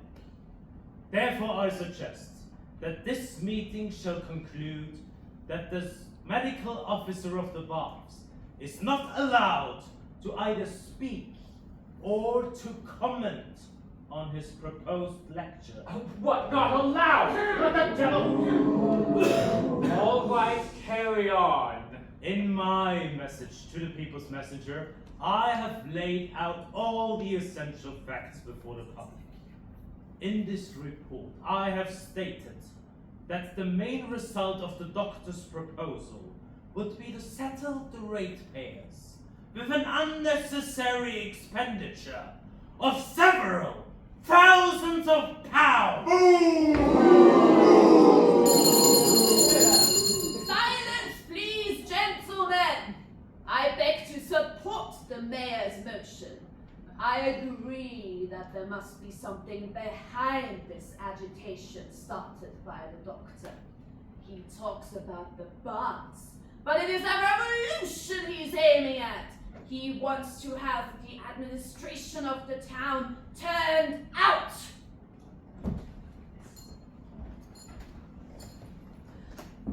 too, feel called upon to explain my position. Dr. Stockman's agitation seemed to be gaining a certain amount of sympathy at first, so I supported it as impartially as I could. But presently, we had reason to believe that we have allowed ourselves to be misled by a misrepresentation of the facts. Misled? Well, let us say not entirely trustworthy representation. I hope nobody here has any doubts as to my liberal principles, but the advice of experienced and thoughtful men has convinced me that in purely local matters, a newspaper ought to proceed with a certain amount of caution. I entirely agree with the speaker. And in the matter before us, it is an undoubted fact that Dr. Stockman has public opinion against him. It has cost me a severe struggle to break with the man in whose house I have lately been a frequent guest. A man whose only failing is that he is swayed by his heart rather than his head. But my duty to the community obliges me to break with him. And there is another matter of consideration to stop him on this perilous path that he has adopted. And that is the consideration for his family. Please stick to the matter of the water supply and the drainage. I will now put the mayor's proposition to the vote. There is no need for that. Tonight I have no intention of dealing with all that filth down at the baths. No, I have something quite different I would like to say to you all. Am I allowed to speak? The doctor will address the meeting. Tonight, I would like to impart on you all a discovery of much wider-reaching implications than the mere trifling matter that is the medicinal water is poisoned and the medicinal baths are standing on infected soil. No. All the sources of our moral life are poisoned, and the entire fabric of our municipal community is based on falsehood. I call upon the speaker to moderate his language. I have always loved my native town as a man can only love the town of his young days, for I was not old when I had to leave this place. But when fate at last decreed to me the great happiness of being able to return to my native town, I thought I had nothing left in the world to wish for. Or rather, I had only one wish left. And that was to perform a service for my native town and my fellow citizens. So I had to plan for the past. Well, you chose a strange way of doing that. And so, with my eyes blinded to the true facts, I reveled in happiness until yesterday morning. No, yesterday afternoon to be precise. The eyes of my mind were opened wide, and the first thing I realized was the colossal stupidity of the authorities! It's the gem! By virtue of my authority. I can't understand how I was so long blinded to these men and their piggishness, when I had before my eyes almost daily such a fine example of them, my brother Peter, slow-witted and high-bound in prejudice. However, it is not they who are most instrumental in poisoning the sources of our moral life and infecting the ground we stand upon. It is not they who are the most insidious enemies of truth and freedom amongst us. Who then? Who is it? Name them. The most insidious enemy of truth and freedom amongst us is the compact majority. The damn liberal compact majority. Yes, that is right. I call upon the speaker to withdraw the ill-concealed expressions he has just used. Never, Mr. Islaxon, for it is the majority that seeks to prevent me from speaking the truth and denies me my freedom. Well, the majority always has right on its side. And truth too, by God. The majority never has right on its side. Who is it that constitutes a majority? Is it the clever people or the stupid? I don't think you'll disagree with me that at present, the whole world over, it is the stupid people who form an overwhelming majority. But you can never pretend that it is right that the stupid people should govern the clever ones. Oh, so the doctor has become an aristocrat since the day before yesterday? I'm thinking of the few, the select few amongst you who have absorbed new and vigorous truths. And there they are out there, fighting for truths too newly born to have any considerable support as of yet. So the doctor is a revolutionary now. My goodness, of course I am, Miss Hofstadt. I propose to raise a revolution against the lie that it is the majority that has a monopoly on the truth. It appears to me that the speaker is wandering a long way from the subject. I quite agree with the chairman. My point is precisely this, that it is the masses that poisons the sources of our moral life and infects the ground we stand upon. And all this because the great, broad-minded majority of people was prudent enough to show deference only to well-ascertained and well-approved truths. It would be interesting if you would tell us what these old truths are that we are nourished upon. I could give you a whole slew of such abominations. But for the moment, I shall confine myself to one well-approved truth. And that is? The doctrine that it is the public, the common folk, the ignorant and incomplete elements in the community that have the same right to pronounce judgment, to approve, to direct, and to govern as the isolated, intellectually superior elements within it. Well, fellow citizens, take good note of that! The common people I am speaking of crawl in swarms all amongst us, even in the highest social positions. You only have to look at your own Mayor Pete. My brother Peter is every bit as plebeian as anyone who walks in two shoes. I protest against personal illusions of this kind. And not because he, like myself, is descended from an old rascal of a pirate from Pomerania thereabouts, because that is who we are descended from. An absurd legend! I deny it! But because he thinks what his superiors think, and he holds the same opinions as them. People who do that are, intellectually speaking, common people.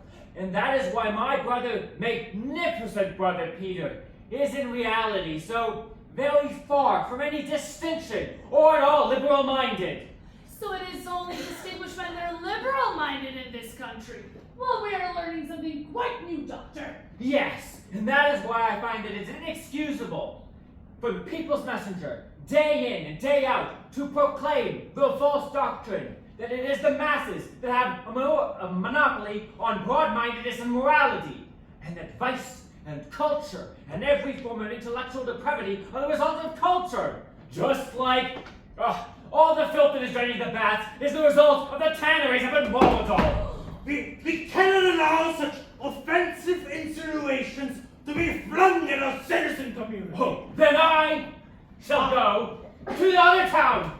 I will write in the other town's newspapers. I will read it on every street corner. All the country shall know what is going on here. It almost seems as if the doctor wanted to ruin the whole town. Yes, my native town is so dear to me, I would rather see it ruined than have it flourish upon a deadly lie. A man must be a public enemy to wish ruin on the whole community. Both as a citizen and as an individual, I am deeply disturbed by what I have had to listen to. I propose to give expression to this opinion in a resolution. I propose a resolution as follows. This meeting of citizens declares that it considers Dr. Thomas Stockman, medical officer of the Baths, to be an enemy of the people! We cannot hear you now, Doctor! A formal vote is about to be conducted by a Stockman, do you see what these monkey tricks of yours lead to? I have done my duty. What was that you said about the tanneries at Mulladoll? You heard me well enough. I said they were the source of all the filth that is infecting the baths. And unfortunately, yours is by far the worst. Are you going to put that in the papers? I shall conceal nothing. That may cost you dearly, Stockman! Gentlemen, allow me to announce the results. This meeting of citizens, by all its votes, except that tipsy man, declares that Dr. Thomas Stockman is an enemy of the people. The meeting is Captain Horster, have you room on your ship for passengers to a new world? For you and yours, we will make room, Doctor. Good. Come, Catherine. Let us go out the back way, Thomas. No back ways for me, Catherine. You shall hear more of this enemy of the people before he shakes the dust off his shoes upon you. Well, I'll be damned if I go and drink toddy with the Stockmans tonight.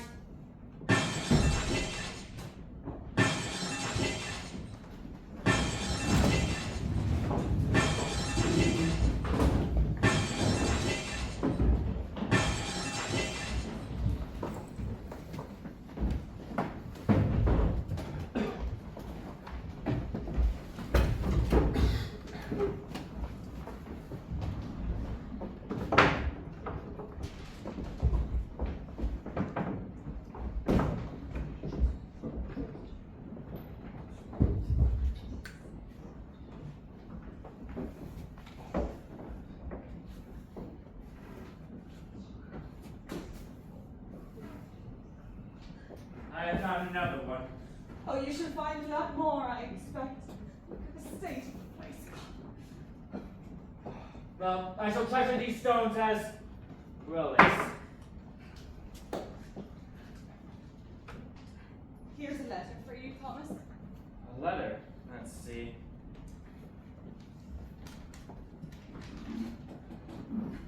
Who is it from?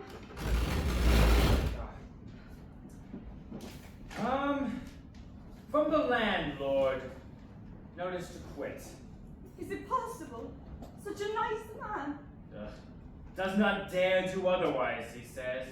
Doesn't like doing it, but dares not do otherwise. On account of his fellow citizens. Out of regard for public opinion. Oh, is in a dependent position.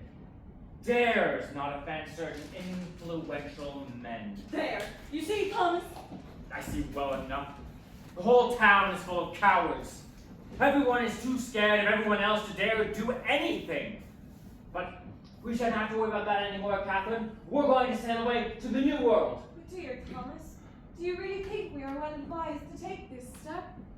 Do you propose that I should stay here, where they have pilloried me as an enemy of the people, branded me, broken my windows? Oh, and just look here, Catherine. They've torn a great rent in my trousers, too. Oh dear, and you're the best pair you've got. That's why you should never wear your best trousers when you fight for truth and justice. It's not so much that I care about the trousers, you know. You can always fix them up for me. But that the common folk should dare make this attack on me, as if they were my equal. That is what I cannot for the life of me swallow. But the imprudent things you said had something to do with it, you know? Yes, but isn't what I said correct? Don't they turn every idea topsy-turvy? Don't they make a regular hopscotch out of right and wrong? Don't they say things that I know to be true are lies? And the craziest part about it all is that these so-called liberals, people of full age, going about milling in crowds, believing that they're the broad-minded party. Have you heard anything like it, Catherine? Yes, yes. It is mad enough of them, certainly, but... Back from school already? I have been given notice of dismissal. Dismissal? Yes. Mrs. Buss gave me my notice, so I thought it best to go at once. And quite right, too. Who would have thought Mrs. Busk was a woman like that?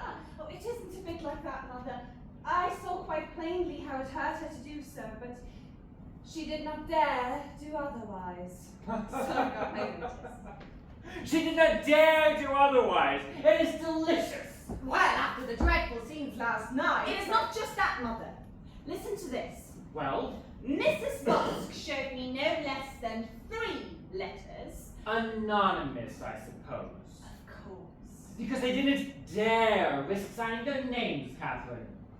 And 2 of them were to the effect that a man who's been a guest in our home was declaring last night at the pub that my opinions on multiple subjects are extremely emancipated. You did not deny that, I hope. Oh, I would never. Miss Busk's own views are tolerably emancipated when we are alone in private. But now that this report about me is being spread, she dare not keep me any longer. And someone who has been a guest of ours. That just goes to show you what return you get for your hospitality, Thomas. We won't stay in this disgusting hole any longer. Pack up as quick as you can, Catherine. The sooner we can leave, the better. Hush! That was someone in the hall. Go see who it is, Petra. Oh, Captain Halstead, it is you. Do come in. Good morning. I thought I would just come in and see how you were. That is very kind of you. Won't you sit down? And thank you, Captain Horster, for helping us through the crowd. How did you manage to get home again last night? Oh, somehow or other. But I'm fairly strong and there's more sound than fury about these folks. I know. Isn't their swinish cowardice astonishing? Look here, I will show you something. These are all the stones that they have thrown through my windows. I'll be hanged if there are more than 2 decently bits of hard stone in the whole bunch. The rest are just gravel, wretched things. Yet they stood outside my window, bawling and swearing that they'd do me some violence. But as for doing anything, you won't find much of that in this town. Just as well for you this time, Doctor. True or not, but it makes one angry just the same. Because if it ever was a question of a national fight in real earnest, you'd see that public opinion would be for turning tail, and the compact majority would turn on their heels and run away like a flock of sheep, Captain Horster. You should only laugh at them, Father. They will change their minds someday. As sure as you're standing there, Thomas. Maybe, but it might be too late then, for all the good it will do them. Oh well, let them wallow in their wretchedness, and rue the day they sent a patriot into exile. Oh, when do we study sail, Captain Horster? That was just what I had come to speak about. Why? Is there something wrong with the ship? No, but what has happened is that I am not to sail in it. You mean you've been dismissed from your command? Yes, that's just it. You too. There. You see, Thomas? And for the truth's sake, if only I thought such a thing possible. You mustn't take it too hard. I shall be sure to find another job with some ship owner elsewhere. And that this man, Vic, a wealthy man, independent of everyone and everything. Oh, shame on him. He is quite an excellent fellow otherwise. He told me himself he would willingly have kept me on if only he had dared. But he didn't dare? Of course not. It is not such an easy matter, he said, for a partyman. The worthy man spoke the truth. A party is like a sausage machine. It mixes up all kinds of people into the same mincemeat. Fatheads and blockheads, all in the same mash. If only you'd not helped us home last night, then maybe things would have not come to this pass. I do not regret it. Thank you for that. And so, what I came to say is that if you're determined to go away, I have thought of another plan. Splendid, if only we can leave at once. That was a knock at the door. It is Uncle. It's the way he knocks. Oh, you're engaged. In that case, I will... No! Come in! But I wanted to speak to you alone. We have some work to do. And I will look in again later. No, you go with them, Captain Worcester. I want to hear more about... Very well. I will wait then.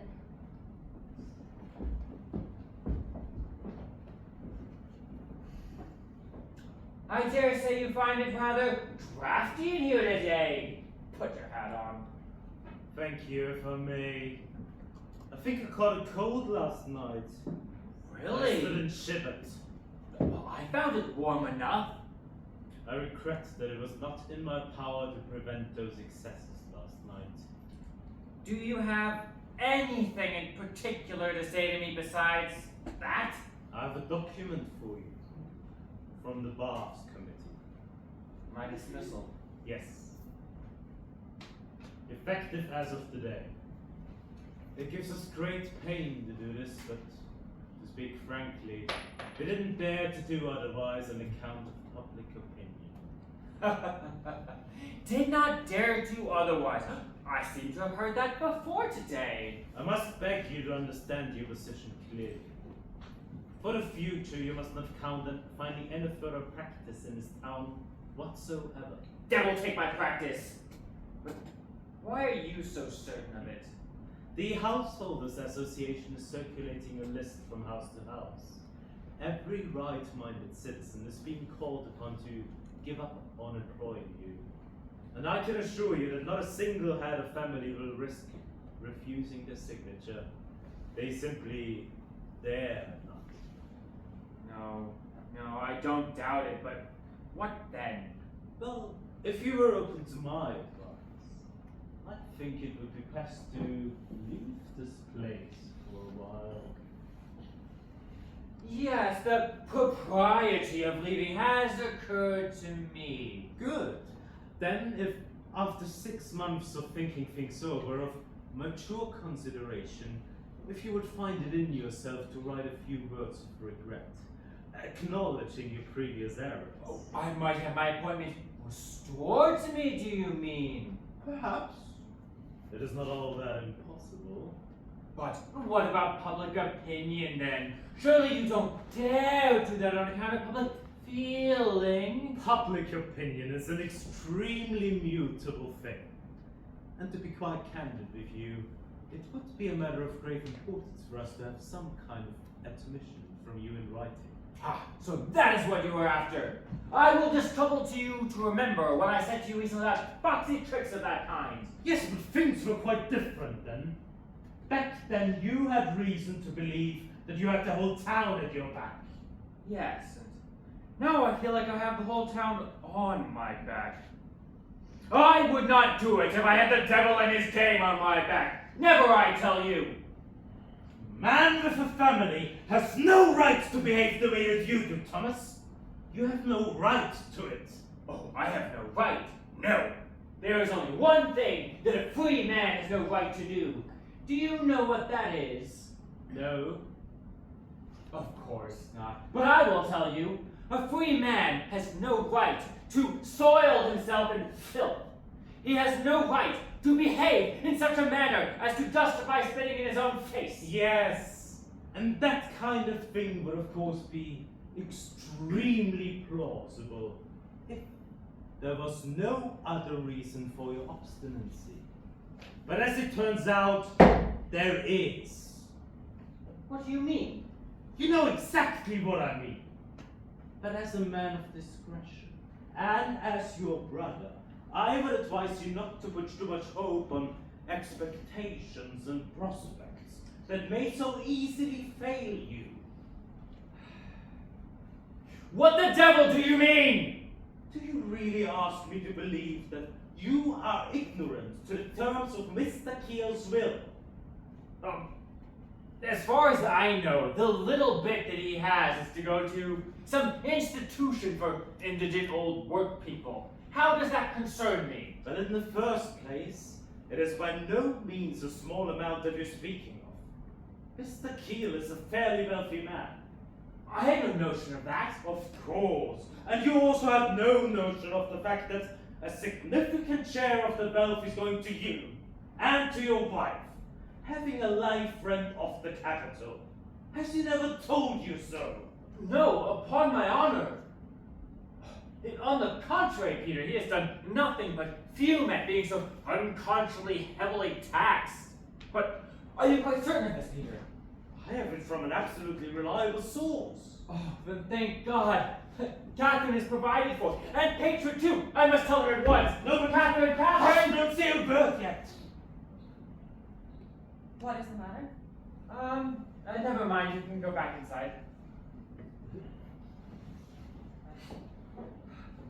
Oh, provided for. Just think of it. We are all provided for, and for life. Oh, it is a blessed feeling to know that one is provided for. Yes, but that is exactly what you are not. Mr. Keel can change his will any day he likes. No, but he won't do that, my dear Peter. He is much too delighted at my attacks on you and your wise friends. Throws a light on various things. What things? I see now that the whole thing was nothing but a combined maneuver on your part and his.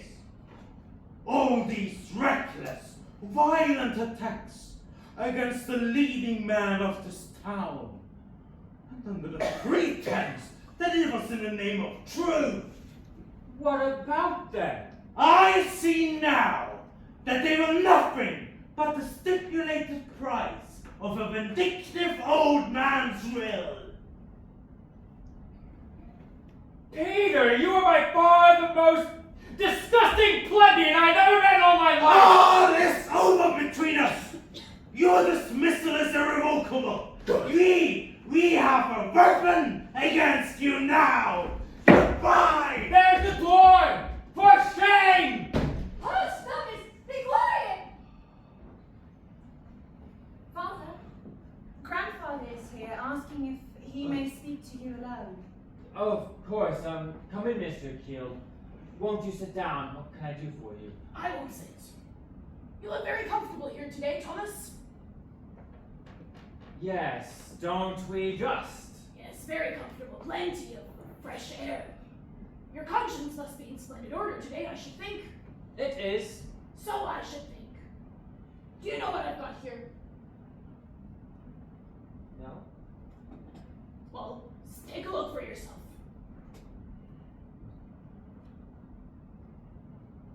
Shares in the bath? They were not difficult to get today. And you have been buying? As many as I could pay for. But, my dear Mr. Keel, just think of the state of the bath's affairs. If you behave like a reasonable man, you can soon set the bats on their feet again. As you can see, I have done the best I can, but they are mad in this town. You said yesterday that the worst of this pollution came from my tannery. If that is true, then my grandfather and my father before me, and I myself, for many years past, have been poisoning this town like 3 destroying angels. Do you think I am going to sit quietly under that reproach? I am afraid that you are going to have to. No, thank you. I am jealous of my name and reputation. They call me the Badger, I am told. A badger is a kind of pig, I believe. But I am not going to give them the right to call me that. I mean to live and die a clean man. And how are we going to set about that? You shall cleanse me, Thomas. Why? Do you know what money I have bought these shreds with? No, of course, you cannot know, but I will tell you. It is the money that Catherine and Petra will have when I am gone, because I have been able to save a little bit after all, you know. And you have spent Catherine's money on this? Yes, the whole of the money is invested in the baths now. And now, I just want to see whether you are quite stark, starring right, Thomas. If you still make out that these animals and other nasty things of that sort came from my tannery, it will be exactly as if you flayed broad strips of skin from Catherine's bodies and Petra's. And no decent man would do that. Unless you were mad. But I am mad! I am mad! You're so absurdly mad as all that when it is a question of your wife and child. Why couldn't you consult with me before you wasted all our money on that trash? What is done cannot be undone. If only I were not so certain of it, but I am absolutely convinced that I am right. If you stick to your mad idea, this won't be worth much, you know. But hang it all, perhaps it is possible for science to discover some kind of prophylactic, I should think, or an antidote of some kind. To kill these animals, do you mean? Yes, or to render them innocuous. Couldn't you try some rat's poison? Don't be ridiculous. I must talk to Catherine. She is great at this kind of thing. That is right. Be guided by a reasonable woman's advice. That you could do something so preposterous, risking Catherine's money on this, and putting me into such a horribly painful dilemma. I look at you, I think I see the devil himself. Then I had better go, but I must have an answer from you before 2 o'clock. Yes or no? If it is no, then the shares go to charity, and that this very day. And what does Catherine get? Not half a penny! Well, look at these two. Have you two actually the face to come into my house? Certainly. We have something to say to you, you see. Yes or no before 2 o'clock. Uh-huh. What do you want with me? Be brief. I can understand that you are annoyed with us for our attitude at the meeting yesterday. Attitude, do you call it? Yes, it was a charming attitude. I call it weak, womanish, damnably shameful. Call it what you like. We could not do otherwise. Oh, you didn't dare do otherwise? Isn't that it? If that is how you wish to put it. But why didn't you have let us have word of it beforehand, Doctor? Just a hint to Miss Hofstad or to me. A hint of what? Of what was behind it all. I don't understand you in the least. Oh yes, you do, Dr. Stockman. It is no good making a mystery out of it any longer. What the devil do you mean? May I ask if your brother-in-law is not going round the town buying up all the shares in the box? Yes, my father-in-law has been buying shares in the bath. It would have been more prudent to have someone else do it, someone less nearly related to you. And you should not have let your name appear in the affair. There was no need for anybody to know that the attack on the bats came from you. You ought to have consulted me, Doctor. Are such things possible? Evidently they are, but it is better to use a little finesse, you know. And it is much better to have several individuals involved, because when there are others with him, the individual's responsibility is lessened. Come to the point. What do you want from me? Perhaps Miss Hofstad had better. No, you tell Miss Laxton. Well, the fact is that now we know the whole bearings of this affair, we may venture to put the People's Messenger at your disposal. Do you dare do that now? But what about public opinion then? Surely you are worried about a storm breaking down upon our heads? We will try to weather it. And you must be ready to go off quickly on a new tack, Doctor, as soon as your invective has done its work. Don't you mean as soon as my father-in-law and I have finished buying up all the shares in the bath for a low price? Well, your reasons to wanting to acquire control of the bats are mainly scientific, I take it. Yes, it was for scientific reasons that I convinced the old badger to stand in with me, and so we shall tinker at the water conduits a little bit, dig up a little bit of the shore, and it shan't cost the taxpayers a sixpenny. That'll be all right, eh? I think so, if you have the People's Messenger behind you. Yes. The press is, after all, a powerful force, and so is public opinion.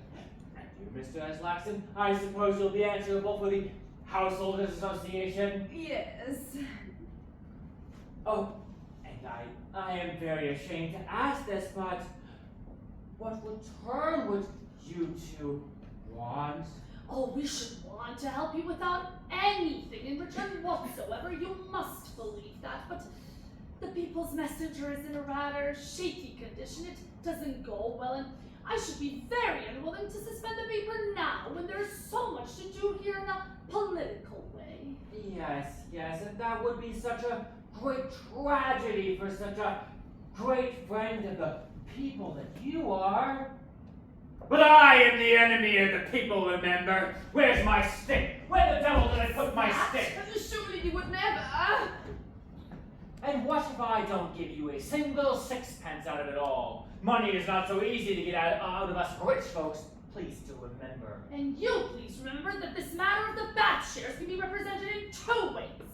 Yes, and you're just the woman to do it, Miss Hofstad. If I don't come to the rescue of the People's Messenger, I'm sure that you will take a very dim view of the whole affair.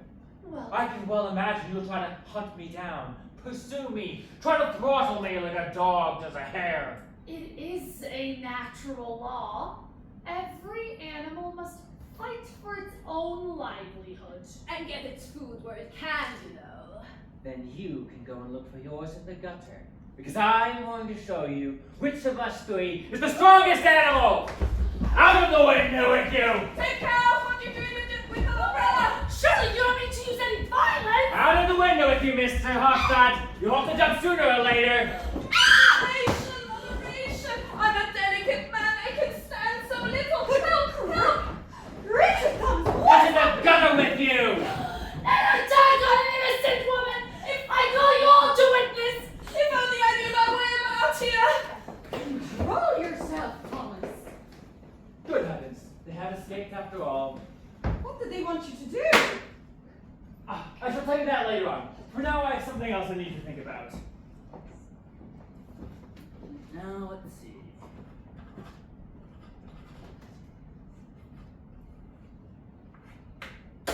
There, what does that say there? 3 big no's? What does that mean? I shall tell you that too later on.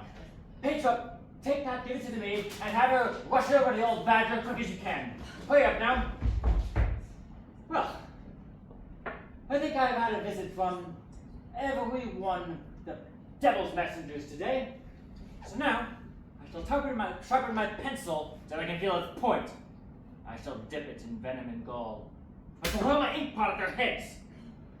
Yes, Thomas, but we are going away, remember? Well, She has gone with it.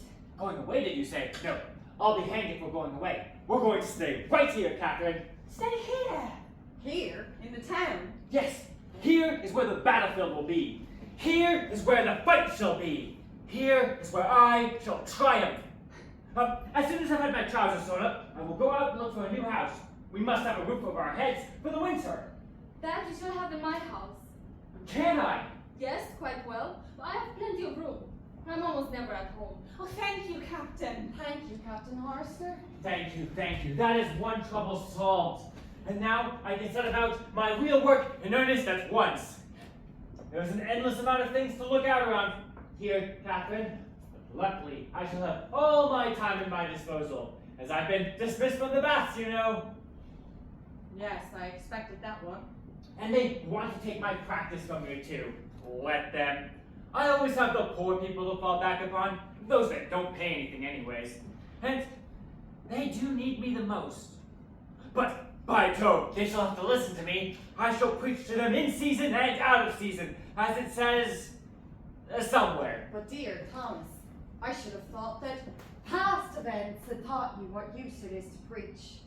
Don't be ridiculous, Catherine. Should I allow myself to be beaten off this field by the compact majority, public opinion, and all that devilry? No, thank you. And all that I want to do is so plain and straightforward and simple. All I want to do is to drill into heads of these curs that the liberals are the most insidious enemies of freedom, and that party programs strangle every young and vigorous truth, and that in the end, the considerations of expediency will turn morality and justice upside down, and in the end, it'll make life unbearable fairness for us all. Don't you think, Captain Horster, I should be able to make people understand that? Very likely. I don't know much about such things myself. Come here, Catherine. Look at how beautifully the sun shines inside today, and this wonderful spring air I'm breathing in. Yes, if only we could live on sunshine and spring air, Thomas. Oh, we shall have to pinch and save a little bit, but then we will get along. That concerns me very little. What concerns me much more is that I know of no one who is liberal-minded and high-minded enough to venture to take on my work after me. Oh, Father, you shouldn't speak like that. You have plenty of time before Good. Plenty of time to drive out all the wolves out of the country. Well, let us hope there won't be the wolves that will drive you out of the country this time, Thomas. Drive me out, now, when I'm the strongest man in town. The strongest. Now? Yes, I would go so far as to say that I'm the strongest man in the whole world. Hush, don't say a word yet. I have made a great discovery. Another one? Yes, it is this. The strongest man in the world is he who is most alone. Oh, Thomas. Yes, Father! Thomas. Syster, ta, da till syster så